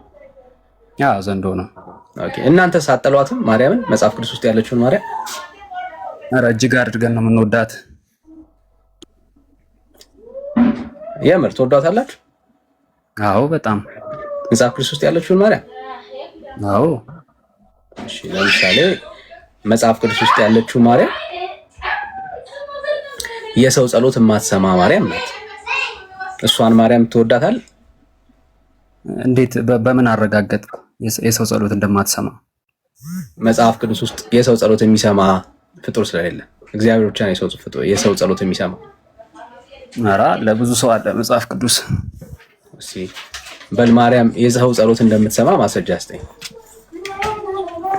አይ እንደዚህ አይነት ጥያቄ እንድጠይቀኝ አልፈልግም። ማርያም እንድትሰማ እሱ እንደሌላ አንተም ታውቀዋለህ። ትሰማለች ተብሎ እንደተጻፈ አድርጋ አትጠይቅ።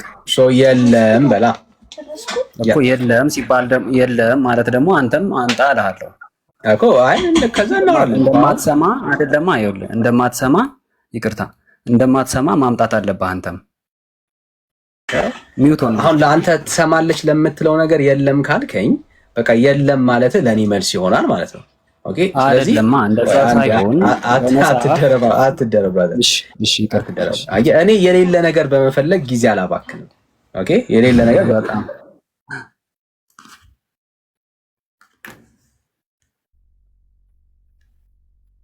እየተሰማህ አይደለም፣ ሚውት ሆነሃል። አቋይ ልጅ ስላለ ልጅ እያናገረ ስለሆነ ነው። እሺ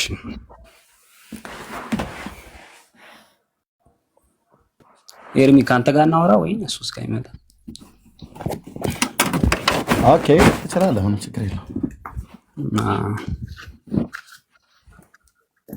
አይ ቅድም ልጁን ስትጠይቀው የነበረው ጥያቄ ነው እኔ ወደዚህ እንድገባ ያደረገኝና እንጂ በርዕሱ ላይ ለማውራት አይደለም የገባው። ያው የጠየቀው በርዕሱ ላይ አይደለ? ያው ነው እንትኑ ሐሳቡ። እሺ አይ አሁን አንተ ማርያም በመጽሐፍ ቅዱስ ያው የሚወዳት ቢኖር ትእዛዟን ያክብር ነው። በቅድሚያ አሁን እዛ ጋር እንደዚህ እየጻፍክ ትእዛዟን ሳይሆን ምክሯን ያልኩት ችግር የለውም። እሺ እሱ የአገላለጽ ችግር ነው።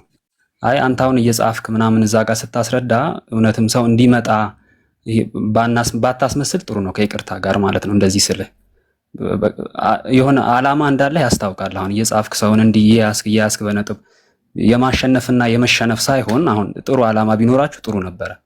የእውነት ቢሆን ነው። ከዚህ ውጭ ምን አጠፋው? የተናገረውን ጻፍኩት እንዳረሳው ብዬ ለጻፈው ነገር ደግሞ ተገቢው መልስ መስጠት አለብኝ ብያልኩ ሰጠሁኝ። ሲጨርስ ጨርሻለሁ አውራ ብዬ ስለው ቀደም ስላስወጣው ሰውዬ ምናምን ነገር ብሎ አለኝ። እሱን ደግሞ ያስወጣሁበትን ምክንያት ነገርኩት። እኔን ሁሉ ቀን ጥፋተኛ ታደርጉኛላችሁ ትመጡና የተናገረውን እንዳረሳው የተናገረውን በወረቀት ላይ ጻፍኩትኝ። እሺ ወደ የጻፍኩት ላይ መልስ ሰጠው። አሁን አንተ ምንድን ነው ያልክ ያለው? አሁን የማርያምን ምክር አንተ ትሰማለህ? ተናገርኩ እኮ ሰምቼ ወደ ልጇ እኮ ሄድኩኝ አልኩኝ። ዮሐንስ ወንጌል መውደዴን አንዱ ከምገልጥበት የጌታዬን እናት ከምወድበትና መውደዴንም ከምገልጥበት አንዱ የምትወደውን ሰው ምክሩን ትሰማለህ፣ የምትወደውን ሰው ትእዛዝ ካዘዘ ትእዛዙን ትፈጽማለህ እኮ። ስለዚህ ማርያም እርሱን ስሙት አለች አይደለ? ምክሯን ሰማዋውና ወደ እሱ ሄድኩኝ። እሱ ወደ እሱ ሂዱ ብላ እሱ የሚላችሁን አድርጉ ብላ ስላለች እሱ የሚለኝን ላደርግ ወደ እሱ ሄድኩኝ። ምን አደረግክ እስቲ አሁን? እሱ ያለህንሽ ኦኬ። እሱ የሚለው ያደረግኩትኝ ወደ እኔ ኑ አለ፣ ወደ እሱ መጣሁ። አንድ እሺ ኦኬ። በቃሌ ኑሩ አለኝ፣ በቃሉ እኖራለሁ። በሰጠኝ ጸጋ በሰጠኝ ዘመን ሁሉ ማለት ነው። እኔ ውደዱ አለኝ፣ የሚወደኝ ቢኖር ብሎ ስላለ እሱን እወዳለሁ። ጌታ አምላክም በፍጹም ልብህ፣ በፍጹም ነፍስህ፣ በፍጹም ሐሳብህ ውደድ ብሎ ስላለ እሱን እወዳለሁ። ባልንጀራህንም እንደራስህ ውደድ ብሎ ስላለ እወዳለሁ የሰዎችን ሁሉ ማለት ነው። ስለዚህ መንገድ እውነት ሕይወት እኔ ነኝ ብሎ ስላለ እሱን ተከትያለሁ። የሚከተለኝ ቢኖር ለዘላለም አይሞትም ብሎ ስላለ ወደ እሱ መጥቻለሁ። እሺ ሌላ ደግሞ ያለው ነገር አለ አሁን አንተ ማትቀበለው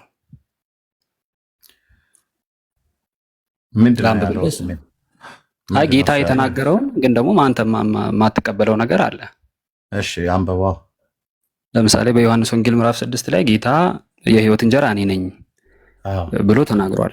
ይህን ትቀበላለህ? ማን ነው አይቀበልም ብሎ የነገረህ? ዮሐንስ 6 ሰይጣን ነው ሹክ ያለ ወይ ሰው ነው የነገረህ? ወይስ እኔ ነው? ብዙ ጊዜ ብለሃል። እንዴት ከሰማይ የወረደ ሕያው እንጀራ እኔ ነኝ፣ ሰው ከዚህ እንጀራ ቢበላ ለዘላለም ይኖራል። ዮሐንስ 6ን አልቀበልም ብዬ ስናገር ሰምተሃል? ሀሳብህ እንደዛ ነው። ፕሮቴስታንቶች እንደዛ አይደላችሁ? ዮሐንስ 6 አየው ደግሞ ፕሮቴስታንቶች አልክ ማለት ነው። እኔን ብሌም አደረከኝ። እኔ ለጠይቁ ጥያቄ ብያለሁ ብዬ ስልህ አዎ ብለሃል በዚህ ቀን ብለህ ልታጋልጠኝ ሲገባ ያው የፈረደበት ፕሮቴስታንት ወደ መክሰስ አድመጠኝ። ሲጀምር እኔ ዮሐንስ 6ን አልቀበልም ብዬ አላልኩም። ወገኔም ወንጌላውያን አማኞች አይሉም። መጽሐፍ ቅዱስን በሙሉ ነው እኛ የምንቀበለው። ዮሐንስ 6 ላይ ጥያቄ አለ ብለህ ካልክ የፈለግከውን ጥያቄ አንሳ። ከወሄድ እሱን ነው የምልህ። እኔም አሁን የክርስቶስን ትእዛዝ አከብራለሁ እሱ ያለኝን ቃል እፈጽማለሁ ካልክ ክርስቶስ ከሰማይ የወረደ እሺ፣ አስጨርሰኛ። እኔም ደግሞ ክርስቶስ ከሰማይ የወረደ ሕያው እንጀራ እኔ ነኝ፣ ሰው ከዚህ እንጀራ ቢበላ ለዘላለም ይኖራል፣ እኔም ስለ ዓለም ሕይወት የምሰጠው እንጀራ ስጋዬ ነው ብሏል። ስለዚህ ስጋው የክርስቶስ ስጋ የክርስቶስ ደም የዘላለም ሕይወት እንደሚሰጥ ታምናለህ? የዘላለም ሕይወት የሚሰጠው የክርስቶስ ስጋ እና ደም የትኛው ነው የምትለኝ? ቅዱስ ቁርባኑ ነው ወይስ? አዎ ሌላ አለ። ኦኬ ቅዱስ ቁርባን እኔ የዘላለም ሕይወት ይሰጣል ብዬ አላምንም። የጌታ ስጋ ግን የዘላለምን ሕይወት የሚሰጠውን የጌታን ስጋና ደም በእምነት በልቼዋለሁ፣ በእምነት ጠጥቼዋለሁ። ከሰማይ የወረደው እንጀራ የጌታ ስጋ ሳይሆን ራሱ አምላክ ነው የወረደው ማለት ነው። ከሰማይ የወረደ ስጋ ተብሎ ሲባል ቂጣውና ህብስቱ ወይ ደግሞ ወይኑ ወረደ አይልም። ስለዚህ ጌታን በእምነት ስለመብላት በእምነት ስለመጠጣት ነው። እሱም ደግሞ እሱ ሳምን ጠይቀኛለህ ጥያቄ ዮሐንስ 6 ላይ ደስ እያለኝ ነው የማወራው። በቃ ውስጤ እየተፍለቀለቀ ማለት ነው ደስ እያለኝ። ስለዚህ ዮሐንስ ወንጌል መጽሐፍ ምዕራፍ 6 ላይ ከሰማይ የወረደው እንጀራ እኔ ነኝ ብሎ ሲል ቂጣውን እያለ አይደለም እንደዛ እያለ ያለው ዘጋ። ከሰማይ የወረደው እንጀራ እሱ ራሱ ነው አምላክ ማለት ነው። ስለዚህ በሱ ስለ አድምጠኛ እንዴ ጥያቄ ጠይቀኛል ወይስ እንድትመልስልኝ አንዴ ጠየኩት እኮ እየመለስኩ ያለው ታዲያ ቆይ አንዴ ለምን እያልክ እሺ ጨርስ እሺ ኦኬ ስለዚህ ይሄንን ስጋ እና ይሄንን ደም በእምነት በልቼዋለሁ በእምነት ጠጥቼዋለሁ እሱን ሳምን ይሄ የሆነ ነው ማንም በእኔ የሚያምን ለዘላለም አይጠማም ለዘላለም አይራብም ብሎ ስላለ እኔ በሱ ስላመንኩኝ ለዘላለም አልራብም ለዘላለም አልጠማም ስለዚህ የእግዚአብሔር ልጅ በእምነት በልቼዋለሁ ማለት ነው እሺ ለሱ ማስረጃ ትሰጠኛለህ በእምነት በልቼዋለሁ የሚለው በእምነት ስለመብላት ያው የሚያምን ብሎ ይላል እኮ እዛው ክፍል ላይ ላሳይ ኦኬ ቴንክ ዩ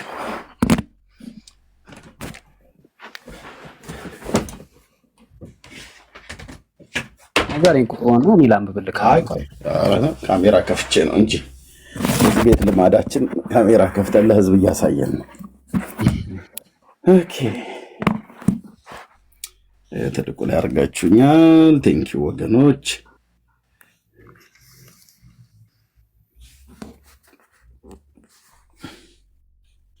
ኦኬ ዮሐንስ ወንጌል ምዕራፍ 6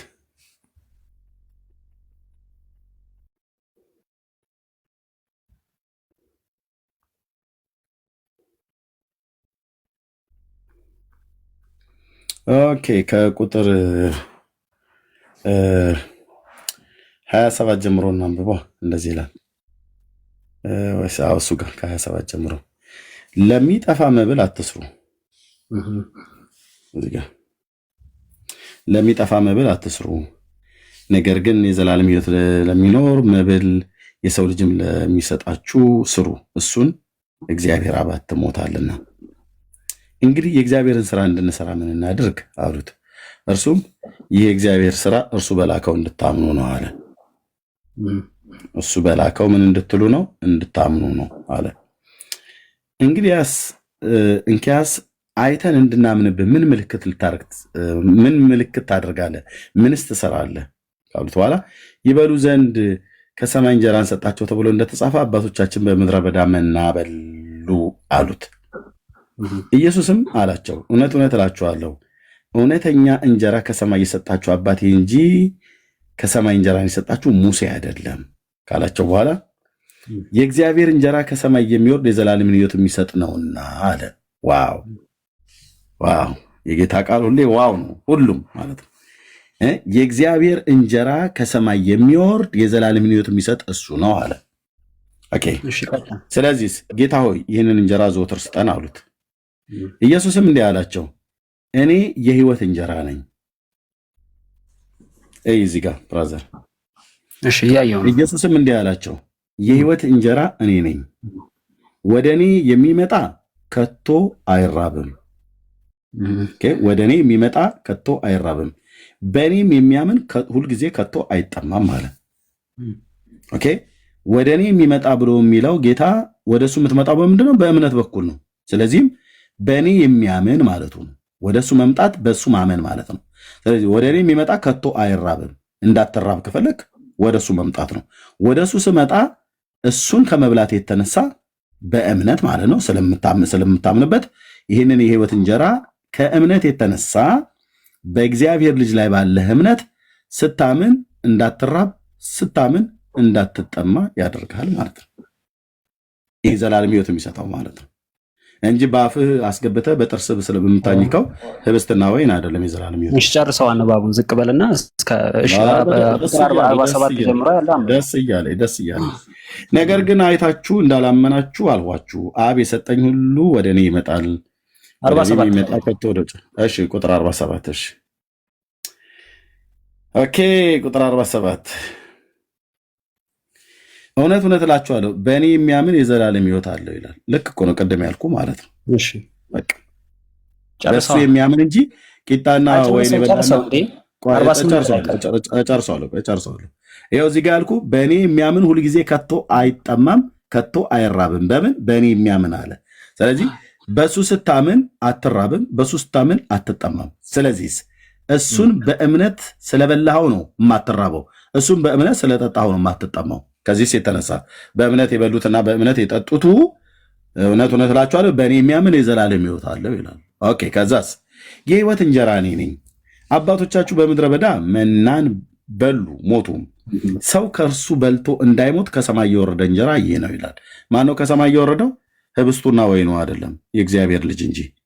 እሺ። ስለዚህ ከሰማይ የወረደው ሕያው እንጀራ እኔ ነኝ። ሰው ከዚህ እንጀራ ቢበላ ለዘላለም ይኖራል። እኔም ስለ ዓለም ሕይወት የምሰጠው እንጀራ ስጋዬ ነው አለ ይላል። ኦኬ። ስለዚህ እንደውም ስጋዬ ነው ብሎ ሲል አይሁዳውያን ገባቸውና ይህ ሰው ስጋውን እንበላ ዘንድ እንዴት ሊሰጠን ይችላል ብለው እርስ በርሳቸው ተከራከሩ። እንደውም ከዚህ የተነሳ አጸያፊ ነው ብለው ብዙዎቹ ትተውት ሄዱ ይላል። ስለዚህ ዮሐንስ ወንጌል መጽሐፍን እኛ ጴንጤዎች በጭብጨባና በእልልታ አንድ የማንጥለው አላምጠን የዋጥኑ የዳንበት እውነት የእግዚአብሔር ልጅ ኢየሱስ ክርስቶስን በእምነት ስለጠጣኑ በእምነት ስለበላኑ ለዘላለም አንራብም፣ ለዘላለም አንጠማም። ስለዚህ እሱን በእምነት ስለበላኑና ስለጠጣኑ ስለማንራብ፣ ስለዚህ እውነት እውነት እላችኋለሁ በእኔ የሚያምን የዘላለም ሕይወት አለው ይላል። ስለዚህ እሱም በእምነት ስለበላኑና በእምነት ስለጠጣኑ የዘላለም ሕይወት አለን ማለት ነው እንጂ ህብስትና ወይን ስለበላን ስለጠጣን አይደለም የዘላለም ሕይወት ይኖራል። ህብስትና ወይን እንደሆነማ እኮ ራሱ ተናግሯል። ጴንጤ እኮ በእውነት ለዘላለም ይለምልም እኮ ወንድሞቼ ናቶቼ። ትችላለህ። እንዴት እኮ ቆንጆዬ። አሁን ቀጥል አንተ የምታወራ ነገር። ጥሩ አንብበህልናል፣ እናመሰግናለን። እና ምን አለ? እኔም ስለ ሕይወት የምሰጠው እንጀራ ስጋዬ ነው አለ። እዛ ያው አልጨረስከውም፣ ግን ስጋው እንዴት ይሰጠናል ብለው ተከራከሩ። አልጨረስከውም ብላ አትክሰሰኝ። የምጨርሰው ካለ ነገር ችግር የለውም። እሺ፣ አልጨረስከውም ብላ አትክሰሰኝ። እሺ ያልኩ እና ተከራከሩ አይደለ? አይሁድ አሁን አይሰማም ድምጼ? ይሰማል። አዎ፣ ስጋውና ደሙ እንደሆነ ክርስቶስ በዕለተ ሐሙስ ለደቀ መዛሙርቱ ቆርሶ ሲሰጣቸውም አይተናል እዚህ ወንጌል ላይ። እና ቅድም መጀመሪያ ያነሳሁልህ ጥያቄ ጋር ነው የምመለሰው። አሁንም ክርስቶስ እኔ ስለ ዓለም የምሰጠው ስጋዬን ነው ብሏል አይደለ? ህብስቱ ስጋው እንደሆነ ተናግሯል ክርስቶስ። አሁን ግን አንተ እዚህ ጋር ህብስት የሚባል ነገር የለም ዮሐንስ 6 ላይ። ለምን ሌላ ቦታ አለ? ዮሐንስ 6 ስለ ዮሐንስ 6 ነው የጠየቀኝ። ስለ ዮሐንስ 6 ነው የጠየቀኝ። ዮሐንስ 6 አይደለም የተያዘ እኮ ነው። ሌላ ነገር እኮ አይደለም እያወራ ያለው። የተያዘ አይደለም። የሚያያይዙት ሃይማኖት ቤት ቃል እግዚአብሔርን የማያውቁ ሰዎች ናቸው የሚያያይዙት። ከአያያዘ እንኳን ጌታ እያያዘ ነው ሃይማኖት ቤት እኮ ነው ያልኩህ። ሃይማኖት ቤት ማለት ሃይማኖት ቤት ማለት ነው ኦርቶዶክስ፣ እንደ ኦርቶዶክስ ሃይማኖት ማለት ነው እኮ። ያው አይ የሆነ እንትን አገላለጽ ጥሩ አይደለም ብዬ ነው። ምን ይሄ አሁን ኦፌንድ ያደርጋል? የሃይማኖት ቤት ማለት ታዲያ ምን ቤት? መቼስ የጫት ቤት ነው አንልም። የሃይማኖት ቤት አይደል እንዴ? አይ የሆነ ሃይማኖት የሚለውን እንትን ማለት ነው። ችግር የለውም። እሺ እንለፈው። ጽፈህ ምናምን ስታስረዳ የሆነ ሰውን ለመመለስ ምናምን ይመስላል፣ ግን አይደለም ያልኩ ለዚህ ነው። አሁንም አወራረድ የሃይማኖት ቤት ነው። ኦፌንድ ካደረገህ ይቅርታ አልጠይቅም። ይቅርታ ከሆነ ይቅርታ አልጠይቅም። ምክንያቱም እኔ ይቅርታ እንድጠይቀኝ አልፈልግም። አንዳንዴ ይቅርታ የማይጠይቅበትን ሁሉ ማለት የሃይማኖት ቤት ነው ያልኩት። በቃ የሃይማኖት ቤት አይደለም እንዴ? ኦርቶዶክስ የሃይማኖት ቤት አይደል እንዴ? ወንድሞች እናቶች፣ እውነት ነው። ኧረ ኦርቶዶክስኛ ሃይማኖታችን ታዲያ ምን አገላለጽ ነው ያልኩት? እሺ ወደ እንትኑ እንመለስ። አገላለጽ ይሄን ነው ያልኩት። በሃይማኖት ቤት እንደሚናገረው አይደለም። የዮሐንስ 6 ስለ ህብስትና ስለ ወይን አያወራም። 4 ነጥብ። ስለ ስጋውና ስለ ደሙ ነው የሚያወራው። ስለ ራሱ ስጋና ደም ነው የሚያወራው። ከዛ በኋላ ጌታችን በዕለተ ሐሙስ ሲሰቀል ሲል ዳቦ ስጋይና ደሜ ብሎ ሲል ዳቦና ወይኑ ከሰማይ ወረደ እያለ አይደለም። አይደለማው ግን ሲናገር ምንድነው? ራስህ እኮ አንብበዋል። አስቀድመው ጠየቁት። ሙሴ በምድረ በዳ ከሙሴ ጋር ህዝቡ መና ወረደላቸው፣ ያንን መና በልተዋል እነኛ ሰዎች። አሁን አንተን ከዛ ምክንያቱም እግዚአብሔር ምን ብሎ ምሎላቸው ነበረ? በብሉይ ዘመን እንደ ሙሴ አይነት ነብይ አስነሳላችኋለሁ ብሏቸው ነበረ። ስለዚህ ከሙሴ ትበልጣለህ ብለው ጠየቁት። በምን መና አውርዶ አብልቶናል ያን ጊዜ። አይ ብሎ መለሰላቸው፣ አባቴ ነው እንጂ ሙሴ አይደለም ያበላችሁ። ስለዚህ አሁን ግን እንደዛ አይነት መና አይደለም፣ ያንን መና የበሉት ሰዎች ሞተዋል አላቸው። ስለዚህ አሁን ደግሞ ስጋዬን ነው የምሰጠው፣ ስጋዬ ደግሞ ከሰማይ የወረደው እንጀራ ደግሞ ስጋዬ ነው አለ። ኋላ ግን ለሐዋርያቱ በዕለተ ሐሙስ ሰጣቸው፣ ህብስቱን ቆርሶ ሰጣቸው። ይህ ስለ ሁሉ የሚቆርሰው ስጋዬ ነው የሚፈሰው ደሜ ነው ብሏል። ይሄንን ታዲያ ልትክድ ነው? ኦኬ እሺ ቴንክ ዩ። አንደኛ አይሁዳውያኑ መናን ከሰማይ የሰጠን ሙሴ ነው እያሉ ይናገሩ ነበር። ልክ እንደናንተ እንደ ኦርቶዶክስ ሃይማኖት የአይሁዳውያኑ አድምጠኝ። አይሁዳውያኑ ሙሴ ነው የሰጠን አሉ። ከሰማይ እንጀራውን የሰጠን ሙሴ ነው አሉ። ስህተት ነው? ተሳስተዋል? አልተሳሳቱም? አይሁዳውያኑ እንደዚህ ብለው ሲሉ ተሳስተዋል እንጂ ተሳስተዋል። ለምን? ከሰማይ እንጀራውን የሰጣቸው ማን ነው ብሎ ይላል ሙሴ። ሙሴ ማን ነው የሰጣችሁ ብሏል ዘጸአት ላይ? እግዚአብሔር ነው የሰጣቸው። እግዚአብሔር ነው የሰጣቸው። እነሱ ግን ማን ሰጠን እያሉ ነበር አይሁዳውያኑ ሲረዱ የነበሩት። ሙሴ እንደሰጣቸው ነው የሚረዱት። ሙሴ እንደሰጠ የኦርቶዶክስ ተዋሕዶ ቤተክርስቲያን ያንን ለእስራኤላውያን በምድረ በዳ የዘነበላቸውን እንጀራውን ማን ሰጣቸው ነው ብላ የምታምነው ኦርቶዶክስ? እግዚአብሔር ነው። ማርያም ነች የሰጣችሁ ነው የምትለው ኦርቶዶክስ። እንደዛ የሚል የለም። እኔ ላሳየህ ነው በመረጃ። ይሄ ሚካኤል ነው የሰጣቻቸውን ብላ ታምናለች ኦርቶዶክስ። ምንድን ነው የምታሳየኝ? አንተኑ ሚካኤል ዘአውረድ ከመና ለእስራኤል ብላ የምትለው ማናት እኮ? ምን እንደምታሳየኝ ነው ብላ የምትለው ለእስራኤል ልጆች ድርሳነ ሚካኤልንና ድርሳነ ኪዳነ ምሕረትን ማለት ነው። ሁለቱም በመጽሐፍ ቅዱስ ነው እንድታሳየኝ የሚፈልገው። በመጽሐፍ ቅዱስ ነው። ዮሐንስ ወንጌል መጽሐፍ ምዕራፍ 6 አይደል ያነሳው? እሱ እንደማመጥ እኔ ሽፍት እያረኩ አይደለም። አድምጠኝ፣ ሽፍት እያረኩ አይደለም። መረጃ ነው እየሰጠሁ ያለሁት። መረጃዬ ደግሞ ድርሳነ ሚካኤል፣ መልካ ሚካኤል ላይ ሁሉ ጭምር ሳይቀር የተጻፈ ማለት ነው። አንተኑ ሚካኤል ዘአውረድ ከመና ለእስራኤል እያሉ ካህናት በዜማ የሚያዜሙትን ሁሉ ጭምር ማለት ነው። እዚሁ መረግድ ሲያርጉ፣ ሲመረግዱት፣ ሲያጸነጽኑት፣ ሲዘሙሙ አሳያለሁ። አሁን እሱን አይደለም እየጠየቅኩ ያለው። ለምን አትመልስልኝም? እኔ የጠየቅኩህን ብራዘር እየመለስኩልህ ነው። እየመለስክልኝ አይደለም ኤርሚያስ። ቅድም ጠይቀኝ በደንብ አብራርቼ ነግሬህ ለጠይቀኝ ጥያቄ መልስ መልሼልህ ነው። እንደገና ደግሞ ሌላ ጥያቄ ልጠይቅ ብለህ ስላልከኝ ነው። አሁንም እኮ የጠየቀኝ ጥያቄ ላይ ነው እየመለስኩ ስላልመለስክልኝ። አሁን የድርሳነ ሚካኤል ምናምን አረገዱ ምናምን እዛ ጋር አይደለም እየጠየቅኩ ብራዘር። ቅድም የጠየቀኝን ጥያቄ በሙሉ ከዚህ እያቀለምኩ እኮ ቅድም ጀምሬ ነገርኩ አይደለ? የጠየቅኩ ምንድን ነው? እባክህ አንድ ጊዜ የጠየቅኩን ንገረኝ። አንተ ታወራ የነበረው በጥርስ ስለሚበላ ዳቦና ህብስት ነው። በጥርስ ስለሚበላ ዳቦን አድምጠኝ። እንደዛ አላልኩም። አየህ፣ የጠየቅኩህን አላስታወስከውም። አላልኩም እንደዛ። እሺ ዮሐንስ ወንጌል መጽሐፍ ምዕራፍ 6 ቆይ፣ ቅድም መጀመሪያ ላይ ዮሐንስ ወንጌል መጽሐፍ ምዕራፍ 6 አትቀበልም ብለህ አልከኝ። እኔ የቱ ጋር ተናግሬ ያውቃለሁ ብዬ ስል ፕሮቴስታንቱ አትቀበሉም ብለህ አልክ። ከኔ ጀመርክና የኔን አሳየኝ በመረጃ ብዬ ስል ህዝቤን መክሰስ ጀመርክ ማለት ነው። ወገኔም ፕሮቴስታንት ብላ እኔ የምቀበለው አድምጠኝ። ጥያቄ ትጠይቃለህ፣ ስመልስልህ ተደርበህ ታወራለህ እኮ። መልስልኝ። መቼ ጥያቄን እኮ አልነገርከኝም። መለስኩልህ።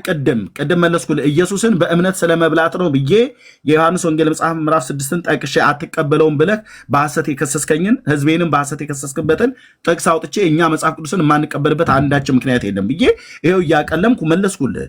ኢየሱስን ስለመብላት ይኸው ላየህ ታወራለህ አይደለም እኮ። በትክክል አይደለም አገላለጽህ እኮ ትክክል አለ። እኔ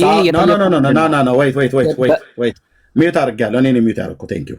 ልብ በሉ፣ የቅድሟ ነገር እንዳትነገር ነው አሁን ወደዚህ የምታመጣው። ልብ በሉ፣ የአይሁድ ህዝብ እንጀራን መናን የሰጣቸው እግዚአብሔር መሆኑን ሙሴ በታናክ በቶራ ላይ ተናግሮ ሳለ፣ በዚህ ሰዓት መጽሐፍ ላይ ተናግሮ ሳለ የአይሁድ ህዝብ ግን መናን እንጀራን ከሰማይ ያወረደላቸው ሙሴ ነው እያሉ ይሉ ነበር። ልክ ኦርቶዶክስ ሚካኤል ነው ያወረደላችሁ፣ ማርያም ነች ያወረደችላችሁ ብላ ትላለች። የት? ድርሳነ ሚካኤልና ድርሳነ ኪዳነ ምሕረት ላይ። ድርሳነ ኪዳነ ምሕረት የሰኞ ድርሳን ገጽ 120 ላይ፣ ድርሳነ ሚካኤልም ደግሞ በወርሃ ህዳር ነው ታኅሳስ ላይ ግንቦትም ላይ ሁሉ ጭምር አለ የተጻፈ ማለት ነው። መልክዓ ሚካኤል ላይ ሁሉ ጭምር ተጽፏል።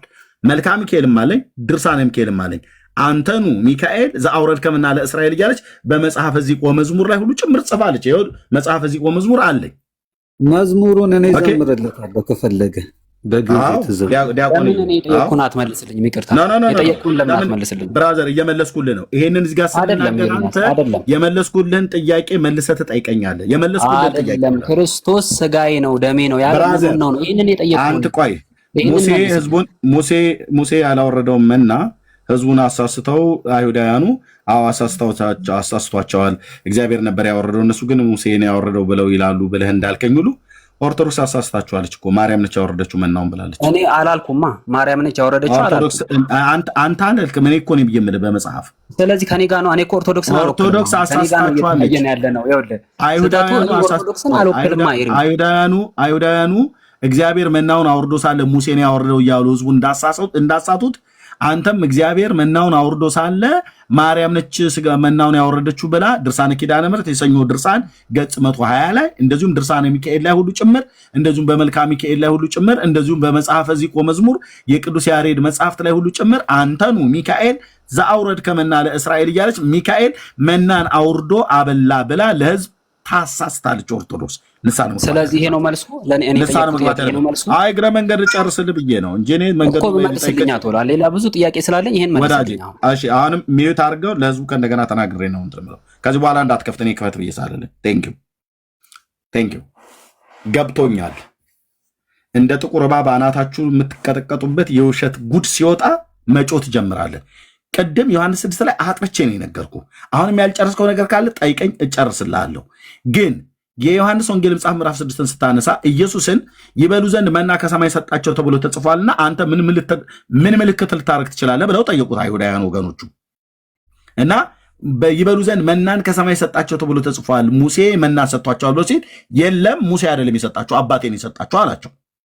እነሱ ሙሴ ነው ብሎ ሲሉ የለም አባቴን የሰጣችሁ ብሎ አላቸው። ኦኬ የአይሁድ አስተማሪዎች ግን ማን ነው ሰጠ ብለው የነበረው? ሙሴ። ልክ እናንተ መምህራን ሚካኤል ነው የሰጠው ብለው እንደሚሉት፣ ልክ እናንተ መምህራን ማርያም ነች የሰጠችው ብለው እንደሚሉ በመጽሐፍ የተጻፈ ማለት ነው። ስለዚህ እነሱ ትክክል አይደሉም ተሳስተዋል ብለህ ካልክ ኦርቶዶክስም ተሳስታለች ብለህ ለጽድቅ የምትቆም ከሆነ ይህን ተናግረህ ለፋ።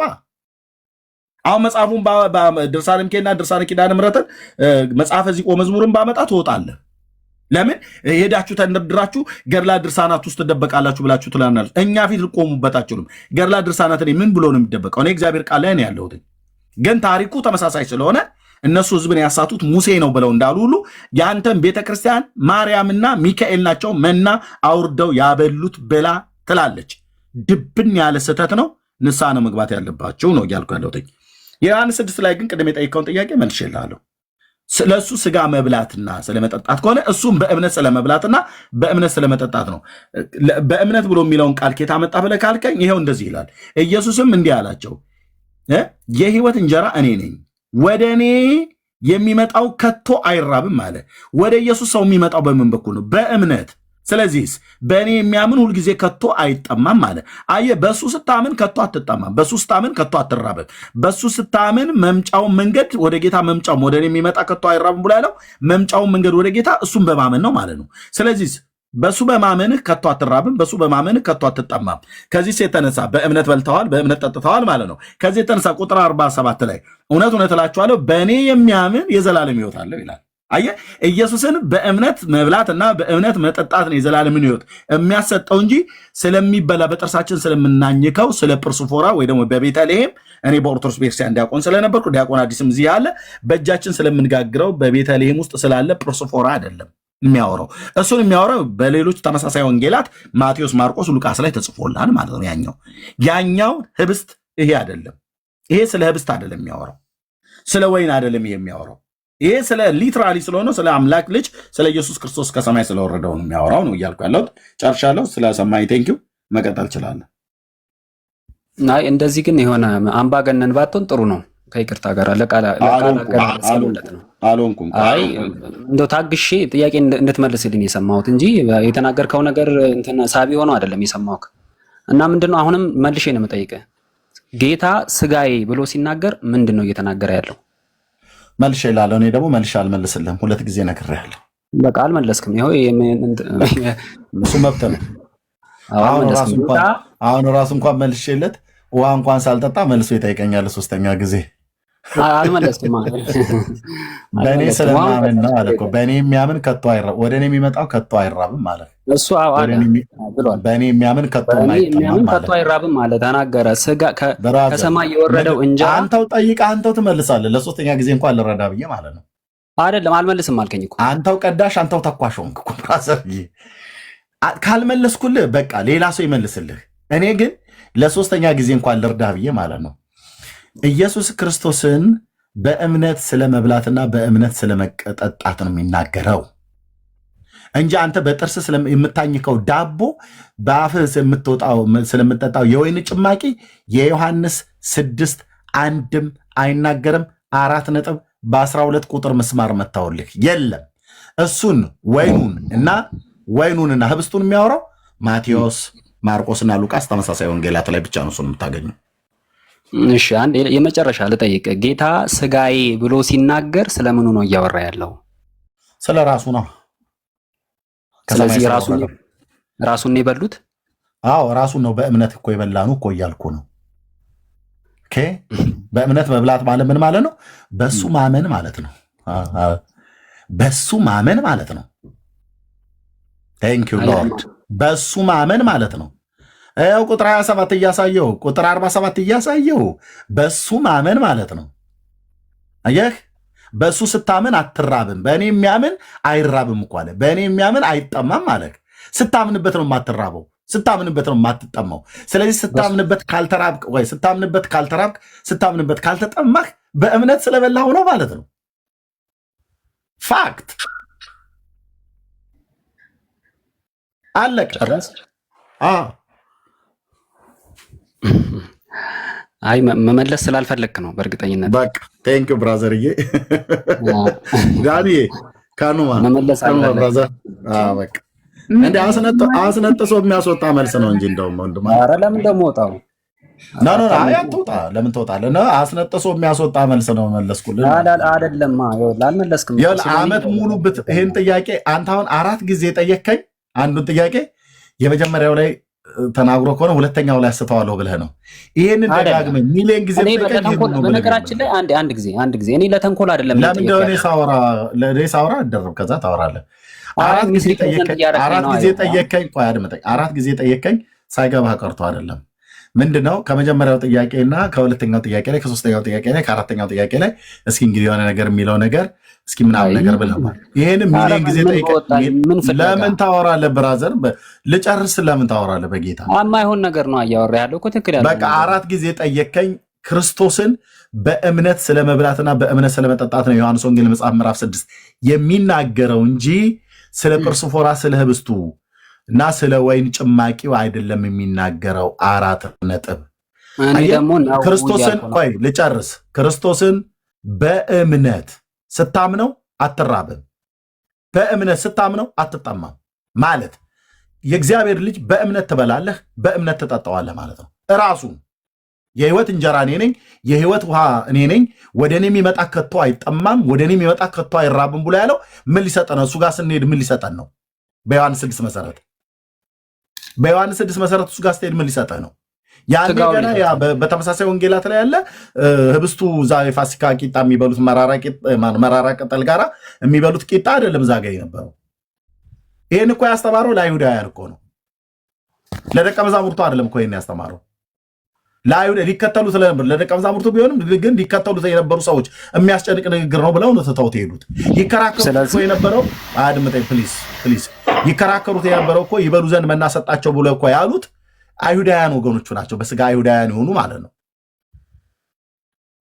አሁን አንተ የፈለከው ብራዘር ዮሐንስ 6 ላይ ህብስትና የወይን ጭማቂ ለዘላለም አታገኙ፣ የለም፣ አይናገርም፣ ክፍሉ አይናገርም። ስለ ወይን ጭማቂና ስለ ወይን ከፈለክ ማቴዎስ እና ማርቆስ ሉቃስ ላይ ነው ያለው እኮ።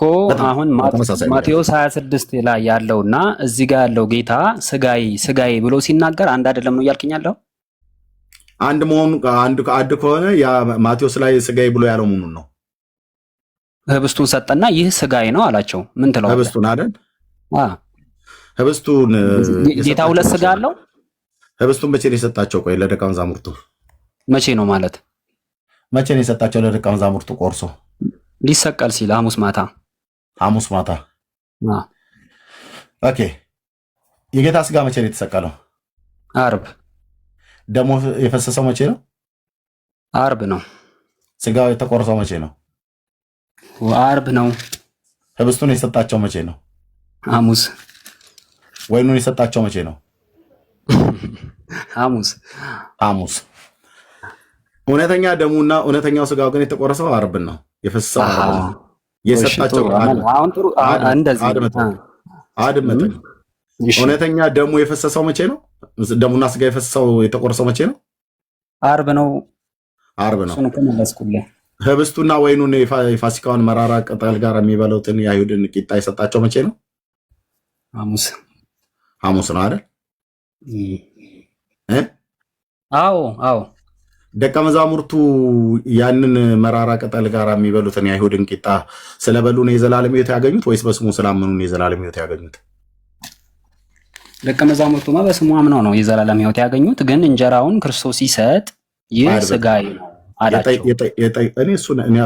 እኔ አላለም አላልኩም። የጠየቅኩ ልብ በልና ስማኝ።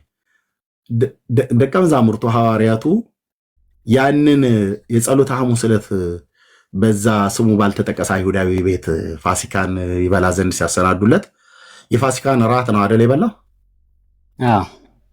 የፋሲካን ራት ነው አይደል የበላው? አዎ። ደቀ መዛሙርቱም አብረው በልተዋል አይደል ራቱን? ራቱን የበሉ ሁሉ በሙሉ የዘላለም ሕይወት አላቸው አይደል? አዎ አላቸው። ራቱ ላይ ምን ይገኛል ማለት? የአይሁድ የፋሲካ ራት ላይ ምን ምንድን ነው የሚበሉት? ስለ አይሁድ የፋሲካ ራት አይደለም እያወሩ ያለሁት እኔ ስለ ክርስቶስ ራት ነው እያወሩ ያለሁት። ንጉሱ ኢየሱስ እየበላ ያለው ደቀ መዛሙርቱም እየበሉ ያሉት አይሁዳውያን ስለሆኑ ከመከራዬ በፊት ይህንን ፋሲካ በላ ዘንድ ይገባኛል ብሎ አለ። ያ ፋሲካ የሚበሉት ይኸው በዚህ ሳምንት ውስጥ የሚያከብሩት ነው። በባለፈው ላይ ጀምረው እያከበሩት ያለው ማለት ነው። ስለዚህ ኢየሱስ የበላ የአይሁድን ፋሲካ ነው አይደለም? የአይሁድን ፋሲካ ነው የበላው። ግን ደግሞ የአይሁድ ፋሲካ ላይ ሲበሉ የአይሁድ ፋሲካ ላይ ሲበሉ ምን ምንድን ነው የበሉት ነው እያልኩ ያሉት። ማዕዱ ላይ ምን ምንድን ነው የሚቀርበው? ማዕዱ ላይማ እንጀራንና ወይንን የሰጣቸው ሲሰጣቸው የአይሁድ ፋሲካው ላይ ደግሞ ደሜ ነው ብሎ የሰጣቸው። ለምንድን ነው ያልጠየኩህን ብታወራው? የአይሁድ ፋሲካ ላይ ጠየኩህን ነው እየመለስክ ያለኸው እኮ። አልሰማኝም። ብሰማኝ እንደዚህ ባላወራ። የአይሁድ ፋሲካ ላይ ምን ምንድን ነው የሚበላው? ኢየሱስ የአይሁድን ፋሲካ በልቷል። ለምን? ግዴታው ስለሆነ፣ አይሁዳዊ ሰው ስለሆነ ግዴታው ስለሆነ። ጴጥሮስ እና ደቀ መዛሙርቱ አብረው በልተዋል። ለምን? ግዴታቸው ስለሆነ። ኢየሱስ ጌታዬ፣ ኢየሱስ ጌታችን ግዴታው ስለሆነ በልቷል። ምክንያቱም አይሁዳዊ ሰው ነው። ራሱ ሕጉን ሰጥቶ ራሱ አይቃወምም። ስለዚህ ከመከራዬ በፊት ይህን ፋሲካ በላ ዘንድ ይገባል ብሎ አለ። ስለዚህ በአይሁድ ፋሲካ ላይ ምን እንደሚቀርበው ጠረጴዛቸው ላይ እሱን ሁሉ ነው አይበሉት። ንገረን። ፋሲካውን በግ በልተዋል? አልበሉም? በግ በልተዋል? አልበሉም? አይልም አልኩ። በአይሁድ የፋሲካ በዓል ዘጸአት ላይ ምን ምንድን ነው ብሉ ብሎ ያለው? አላቅም። ኦኬ አታውቅም። ላንብብልህ። አሁን እያወራን ያለ ነው ማቴዎስ 26 ላይ የበሉትን ነው። እንድታነብልኝ አልፈልግም። እኔ ምን ያደርግልኛል? አይደለም የኔን ጥያቄ መልስልኝ። ፖዝ ሆኗል። አይ ቲንክ ወንድምነት ትሰማለህ? ዳንዬ ትሰማለህ? ወንድምነት ትሰማለህ? የኔን ጥያቄ መልስልኝ። ፖዝ ሆኗል። ቪዲዮ መክፈት አልቻልኩም።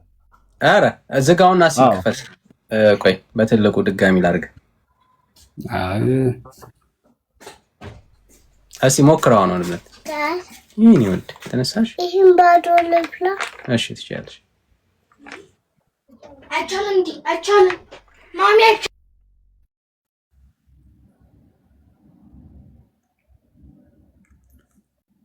ወጣ ምን ሆኖ? እሺ በጣም ይቅርታ።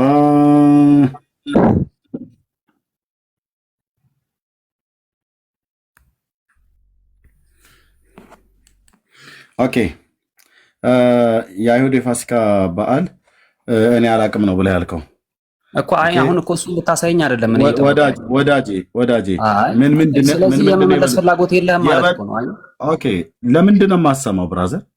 እንዴ ለምንድን ነው የምሰማው? የጠየቅኩህን መልስ ነው። ቆይ ወዳጄ የምታወራው ስለ አይሁድ የፋሲካ በዓል ጌታችን ቆርሶ ስለሰጠው ቂጣ ነው እያወራኸኝ አይደለ ያለው? ማቴዎስ 26 ላይ ስጋውን ሰጠ ደሙን ሰጠ። በጣም ታግሻለሁ። እኔን የሚዩት ያደረኩ በጣም ታግሻለሁ። ለዚህ ነው አየህ፣ አንድ አታውቁም፣ ግን ስናወራ ትጠይቃላችሁ። ጥያቄ ስጠይቃ አትመልስም። ለጠይቁ ጥያቄ መልስ ለመስጠት ስል እሺ፣ ከዚህ በኋላ ማይክ እንዳትከፍት። ቴንኪው። እንደዚህ እንድልህ ከፈለክ ማለት ነው። ማይክ አትክፈት፣ ስሰጥህ ትከፍታለህ። ለምንድን ነው ይህንን የምጠቅሰው? ዘጸአት ላይ ልብ በሉ። መልስልኝ ከሆነ ስለዚህ ላወርድህ ልገደድ ነው። መልስልኝ ጥያቄን። ለምንድን ነው እኮ እየመለስኩልህ ነው። የአይሁድ የፋሲካ በዓል የተበላበትን ኢየሱስ የበላውን አላቅም ብልሃል። ደቀ መዛሙርቱ የበሉትን አላቅም ብልሃል።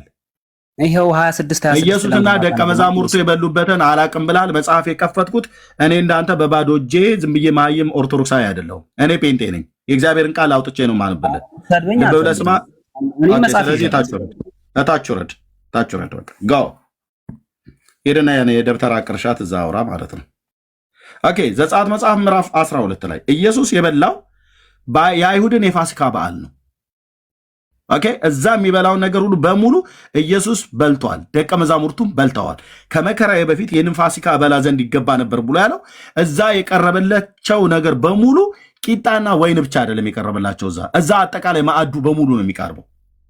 ምንድን ነው የሚቀርበው? ይኸው በግብፅ ሀገር እግዚአብሔርም በግብፅ ሀገርና በሙሴና አሮንን ብሎ ተናገራቸው። የወሮች መጀመሪያ ይሆናችሁ፣ የዓመቱን መጀመሪያ ይሆናችሁ ብሎ አለ። ለእስራኤል ልጆች ተናገሯቸው በሏቸውም፣ በዚህ ወር በ10ኛው ቀን ሰው ሁሉ ለአባቱ ቤት አንድ ጠቦት፣ ለአንድም ቤትም አንድ ጠቦት ይውሰድ። የቤቱን ሰዎች ቁጥር ለጠቦቱ የማይበቃም ቢሆን ብሎ ካለ በኋላ እዚህ ከመራራ ቅጠል ጋር የሚበላ ቂጣ፣ እንደዚሁም በአይሁድ ፋሲካ ውስጥ የሚበሉ እዚህ ዘጸአት ውስጥ በሕጉ መጽሐፍ የተጠቀሱት ሁሉ በሙሉ ይበላሉ። እነሱን እየበላ እያለ ነው ጌታ ከዛው ከመብሉ ላይ ከሚበላው ህብስት ውስጥ አንስቶ የሰጣቸው ማለት ነው። ስለዚህ ይሄን ቅድም የጠየኩት ደቀ መዛሙርቱ እነ ጴጥሮስ ያንን እዛ ፋሲካ በዓል በዛ ስሙ በማይታወቅ አንድ እስራኤላዊ ሰው ማድጋ ተሸክሞ ወደ ደርብ በሚወጣ ሰው ላይ የተነጠፈ አዳራሽ አዘጋጅቶ በዛ ባለቤቱ መምህሩ ፋሲካን ይበላ ዘንድ በዚህ አዘጋጅልኝ ብሏል ብለው ደቀ መዛሙርቱን ሁለቱን ላካ አገኙት። በተነጠፈ አዳራሽ አሰጣቸው። በዛ ገብተው እየበሉ እያሉ ነው የዘላለም ታሪካችን የሚፈጸምበትን ምሳሌ የሚሆነውን ህብስቱን ቆርሶ ሰጣቸው፣ ወይኑንም ከዛ ሰጣቸው ይላል። ደቀ መዛሙርቱ ያንን ህብስት ስለበሉና ያን ወይን ስለጠጡ ነው የዘላለም ሕይወት ያገኙት ወይስ በስሙ ስላመኑ ነው? ጥያቄው ነው። ምክንያቱስ እናንተ በጥርስ የሚነከስ ህብስትና ወይን ስንበላና ስንጠጣ ነው የዘላለም ሕይወት የምናገኘው ነው ብላችሁ የምትሉት፣ ጌታ ግን ሰው የዘላለም ሕይወት የሚያገኘው በእኔ ሲያምን ነው ይላል። ዮሐንስ ወንጌል መጽሐፍ ምዕራፍ 6 ቅድም ያየ ነው ማለት ነው። ይኸው ልብ በሉ፣ ሰው የዘላለም ሕይወት የሚያገኘው በእኔ ሲያምን ነው ብሎ የሚለው እንጂ በጥርስ ስለምታኝከው ስጋና ማነው ህብስትና ወይን አይደለም። ይኸው የቁጥር 46 እውነት እውነት እላችኋለሁ በእኔ የሚያምን የዘላለም ሕይወት አለው አለ። ይህንን እምነት እንዴት ነው የሚያገኘው? ሰው ጌታን ሲያምን ምን ይሆናል? ኢየሱስም እንዲህ አላቸው፣ የህይወት እንጀራ እኔ ነኝ፣ ወደ እኔ የሚመጣ ከቶ አይራብም አለ። በቃ እንዳትራብ ትፈልጋለህ? ወደ ኢየሱስ ና። እንዳትጠማ ትፈልጋለህ? ወደ ኢየሱስ ና። በእኔም የሚያምን ከቶ አይጠማም አለ። አለመጠማትና አለመራብን የምታገኘው በእግዚአብሔር ልጅ ስታምን ነው። በእግዚአብሔር ልጅ ስታምን ወደሱ መታል ማለት ነው። ወደሱ ስትመጣ በሱ አምናል ማለት ነው። በሱ ስታምን የዘላለም ሕይወት አለህ። 4 ነጥብ።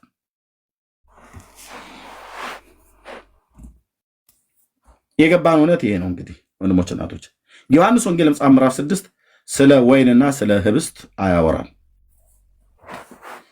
እና ቴንኪዩ ሜላ እንኳን ደህና መጣህ። ማታም እድል ሳልሰጥህ ሰላም ሳትል የወጣው በጣም ይቅርታ። ሜላይ እንኳን ደህና መጣህ። ጥሩ ሰዓት መጣህ። እንኳን ደህና ቆያችሁ። እርሜ እንዴት ነህ? ዳኒ ደህና ነኝ ጌታ ይመስገን። ሜላ አሜን አሜን። ማታ እኮ መሸና በጣም ማታ መሸና ተኛው፣ እንቅልፍ ጣለኝ። ሶሪ እኔም ብዙ ያዝንኛ ሳንሰጥ በጣም ይቅርታ።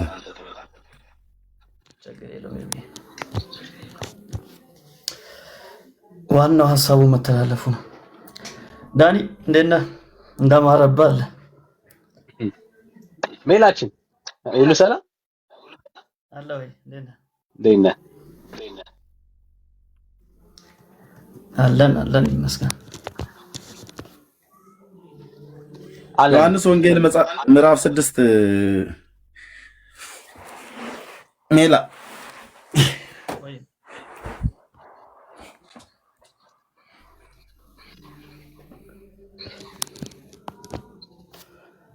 ምን አልከኝ? አይ ዮሐንስ ወንጌል ላይ የምትለው ካለ ማለት ትችላለህ፣ ግን ርዕሱ ሌላ ነው። የማርያም ጠላት ማን ነው ብሎ የሚል ነው ርዕሱ። እሺ የማርያም ጠላት ማን ነው? ደስ ይላል። አድረስ ነው። በዚሁ መቀጠል እንችላለን።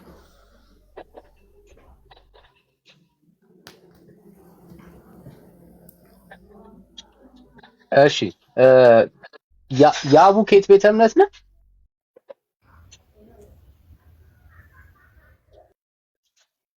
ያቡ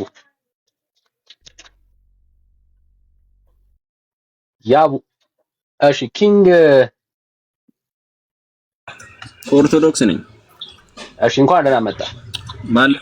ባለፈው እኮ ከእናንተ ጋር ተወያይተን ነው። እሺ ዛሬ የሚሰማ ሰው ልዩ ሰው ወይ ሰማል። እሺ እንኳን ደህና ቆያችሁ። ጌታ ይባረክ። ሜላ ተቀበለው። እሺ አለን ከየት ቤተ እምነት ነው? እኔ ካቶሊክ ነኝ። እሺ ካቶሊክ ጥያቄው እዚህ ጋር አሁን የነበረው ስለ ኤርሚያስ ሲናገረው የነበረው የቅዱስ ቁርባንን ነውና በሐሙስ ቀን የሰጣቸው ምንድን ነው ማለት ስጋዬ ነው ስላለ ብዬ ነው እሱ ጋር እንዲያብራራልኝ ነው የፈለኩት።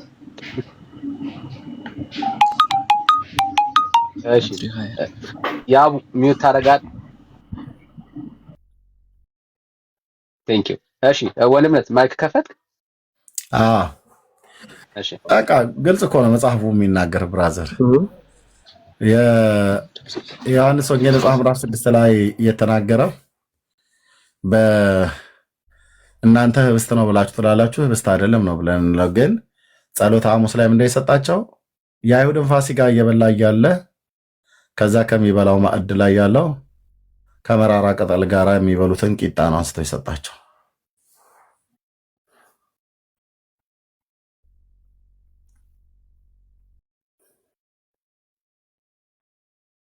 ከነሱ ጋር ኦኬ፣ አልጨረስኩም። ኤርሚ ጥያቄው ምንድነው? ይሄ ስጋዬ ነው ብሎ በእንትን ይናገራል ጥርት ባለ ቋንቋ። ይሄ ደግሞ ደሜ ነው ይላል እኮ። ምኑን ነው ስጋዬ ነው ብሎ ያላቸው? ቂጣውን ቆርሶ በቃ ቂጣው ነው ይሄ ስጋዬ ነው አለ። ቂጣው ነው ስጋዬ ያላቸው፣ ወይኑን ነው ደሜ ነው ያላቸው። እኛ መቼ ወይኑን ደም አላለውም እኮ ብለን አላለም። ግን ደሜ ነው ብሎ ያለው ወይኑን ነው፣ ስጋዬ ነው ብሎ ያለውን ቂጣው ነው። ስለዚህ ቆርሶ የሰጣቸው እዚህ ጋር ምኑ ነው? በጥርሳቸው አኝከው የበሉት ምኑ ነው? ስጋውና ደሙ በጥርሳቸው አኝከው የበሉት እንደዛ አላቸው። እሱ እኮ የሚያዩት እኮ ቂጣ ነው፣ ግን ስጋዬ ነው ካለ ኢየሱስ ስጋ አይሆንም። አንዴ ስጋ እንዴ ቂጣ አትበለው። በጥርሳቸው አኝከው የበሉት ስታየው ቂጣ ነው፣ ግን ስጋው ነው ደግሞ ክርስቶስ እንዳለው። ኦኬ ስጋው ነው ብለህ ስትል እውነተኛ ስጋ ነው። ትክክል። አዎ ለምን እዛ የጠየቀው ሐዋርያ የለም። አርብ የሚቆረሰው ስጋ ነው ማለት ነው። የስ አርብ የሚቆረሰው ስጋ አስቀድሞ አርብ ከሚቆረሰው ስጋ ጋር ነው አይደል? ቂጣው ህብረት ያለው ህብስቱ ያ ህብረት ነው አይደል ያለው? አዎ ህብረት ነው ያለው። ምኑ ነው ህብረት ያለው? ቂጣው አርብ ቂጣው አርብ ከሚቆረሰው ህብስት ማነው ስጋው ጋር ከእውነተኛ ስጋው ጋር ህብረት አለው። ደሙ ወይኑ አርብ ከሚፈሰው ደም ጋር ህብረት አለው እንጂ በዛን ሰዓት ላይ በመጠጫ አድርጎ የሰጣቸው ምኑ ነው? ወይኑ ነው። ይሄ ወይኑ ግን ከዛ አርብ ከሚፈሰው ደሙ ጋር ህብረት ያለው ነው። ተራ ወይን አይደለም። ወይ ደግሞ እዛ ቆርሶ የሰጣቸው ቂጣ አርብ ከሚቆርሰው ስጋ ጋር ህብረት ያለው ነው። ስለዚህ ለመታሰቢያ ያድርጉት ብሎ ያለው ለዛ ነው። ኦኬ አርብ ለሚፈሰው ስጋዬ። አሁን ምንድነው ይሄ ስጋዬ ነው ያለው? በትክክል ስለ አርብ እንደሚናገር ያለ የታወቀ ነው። ግን እሱ ራሱ አይደለም ያ ስጋ አርብ የሚቆረሰው ስጋ አስቀድሞ የሰጣቸው እና አንተ ካቶሊክ ነህ አይደል? ያ በካቶሊክ ቤተክርስቲያን ምንድነው የሚባለው? ይሄ ውላጤ ብሎ የሚለው አይ ቲንክ ሜላ መሰለኝ እሱን ቋንቋ የሚያውቀው ሜላ። በካቶሊክ ምንድነው ብሎ የሚለው የጌታ ስጋ ህብስቱ ይለወጣል ብሎ የሚለው በእኛ በኦርቶዶክስ የሚባለው አይነት ትራንስአብሴሽን እሱ ይሆናል አይደል በእናንተ?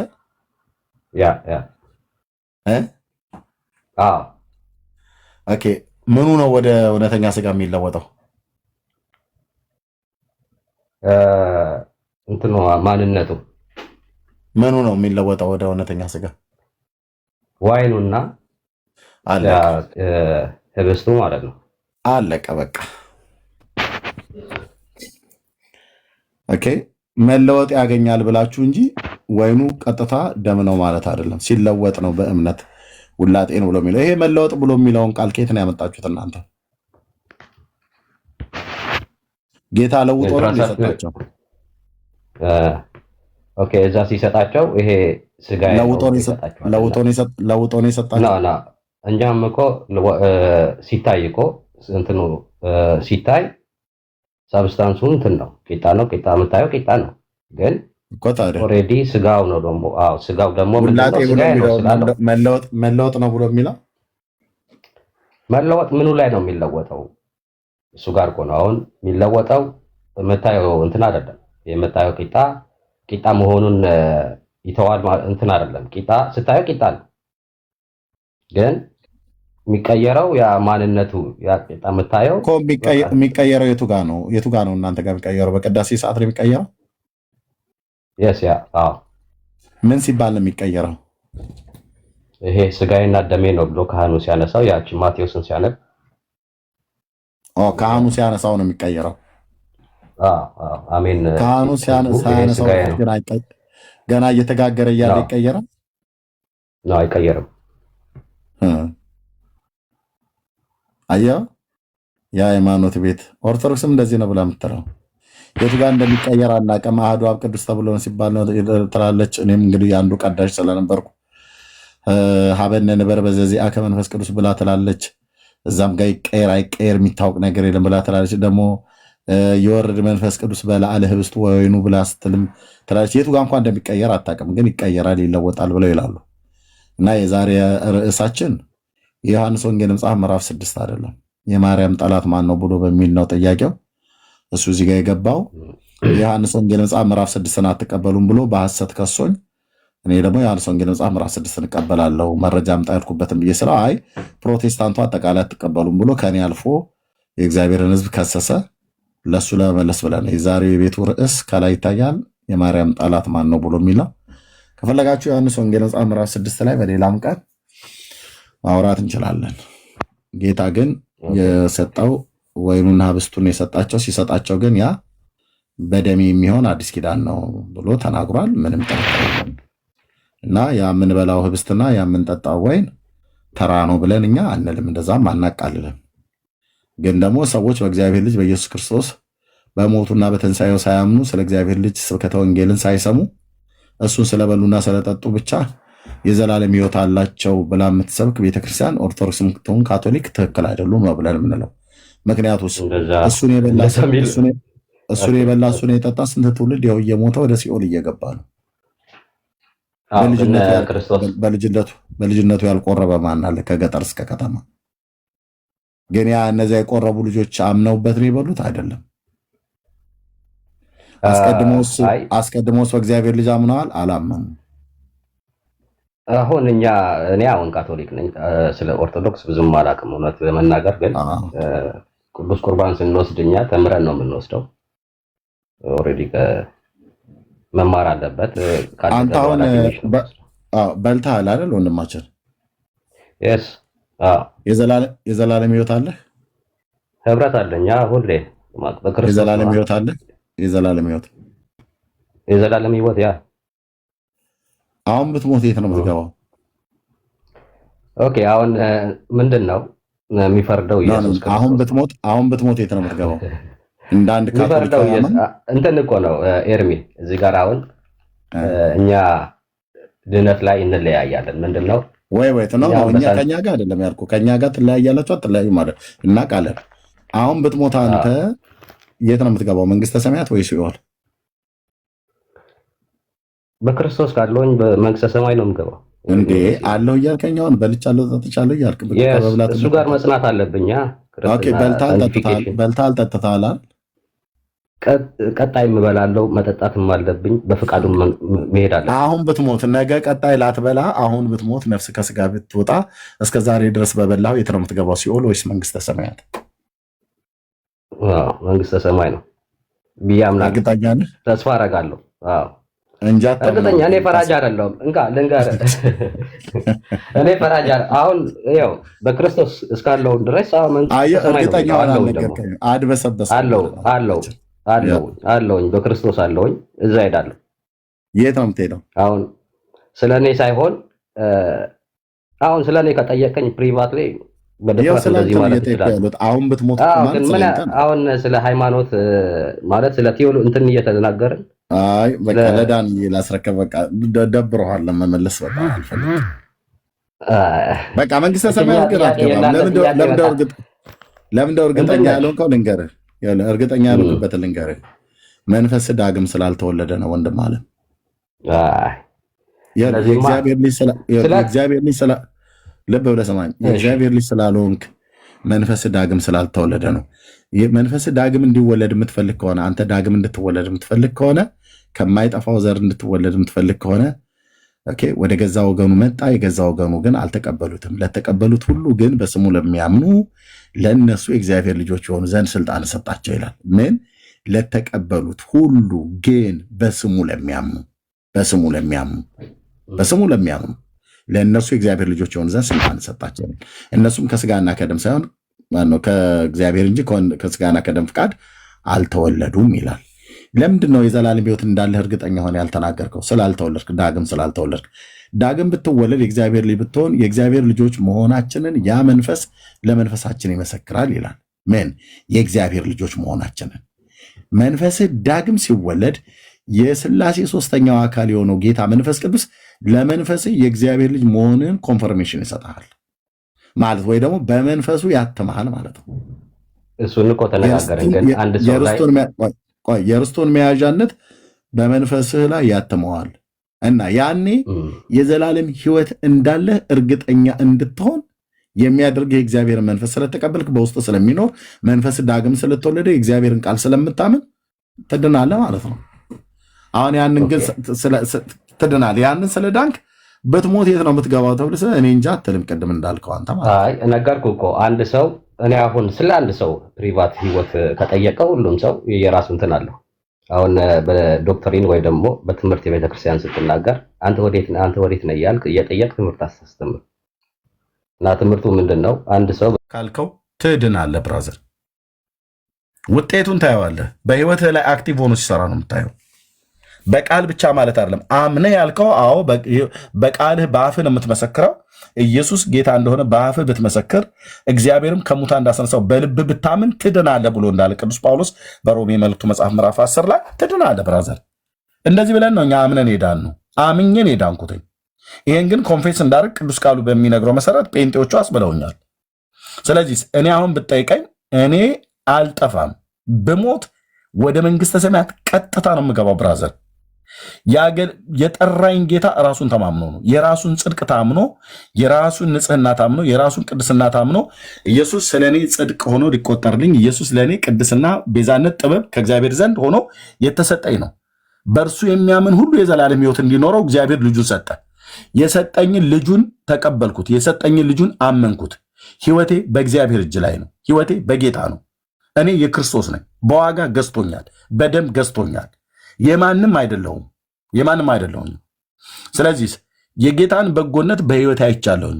መንግስተ ሰማያት ሄጄ እዛ ገብቻ አይደለም ማረጋግጠው። ኦልሬዲ የመንግስቱ ባለቤት የሆነ እግዚአብሔር በእኔ ውስጥ ይኖራል። ኢየሱስ ራሱ በእኔ ውስጥ ይኖራል። እዛ ሄጄ አይደለም ማረጋግጠው መንግስተ ሰማያት መግባቴን። ኦልሬዲ ወደ ፍቅሩ ልጅ መንግስት በስሙ ሳምን ፈልቻለሁ። የእግዚአብሔር መንግስት በእኔ ውስጥ አለች ማለት ነው። ስለዚህ ጌታችን ኢየሱስ ክርስቶስን ብትቀበለው ይህንን እርግጠኛ ትሆናለህ።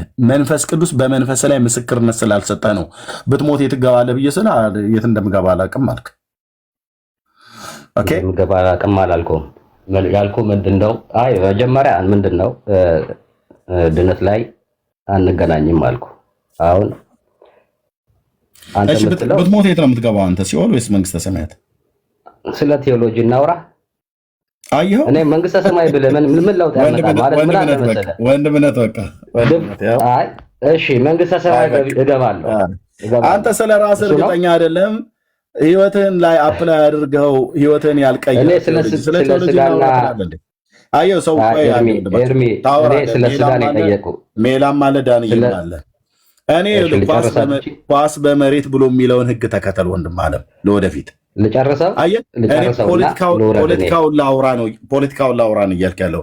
ቴዎሎጂውን ማውራት አንተ ያልዳንክበትን ልድንበት የምትችለውን እውነት የማይነግርህ ቴዎሎጂ ምን ይጠቅማል? ግን ከጠቀመ መብት ነው። ወንድምነት እናንተ ቀጥሉ። ጸጋና ሰላም ይብዛላችሁ። ተባረኩ። እሺ ወንድምነት ጸጋ ይብዛልህ። ተባረኩ አንተ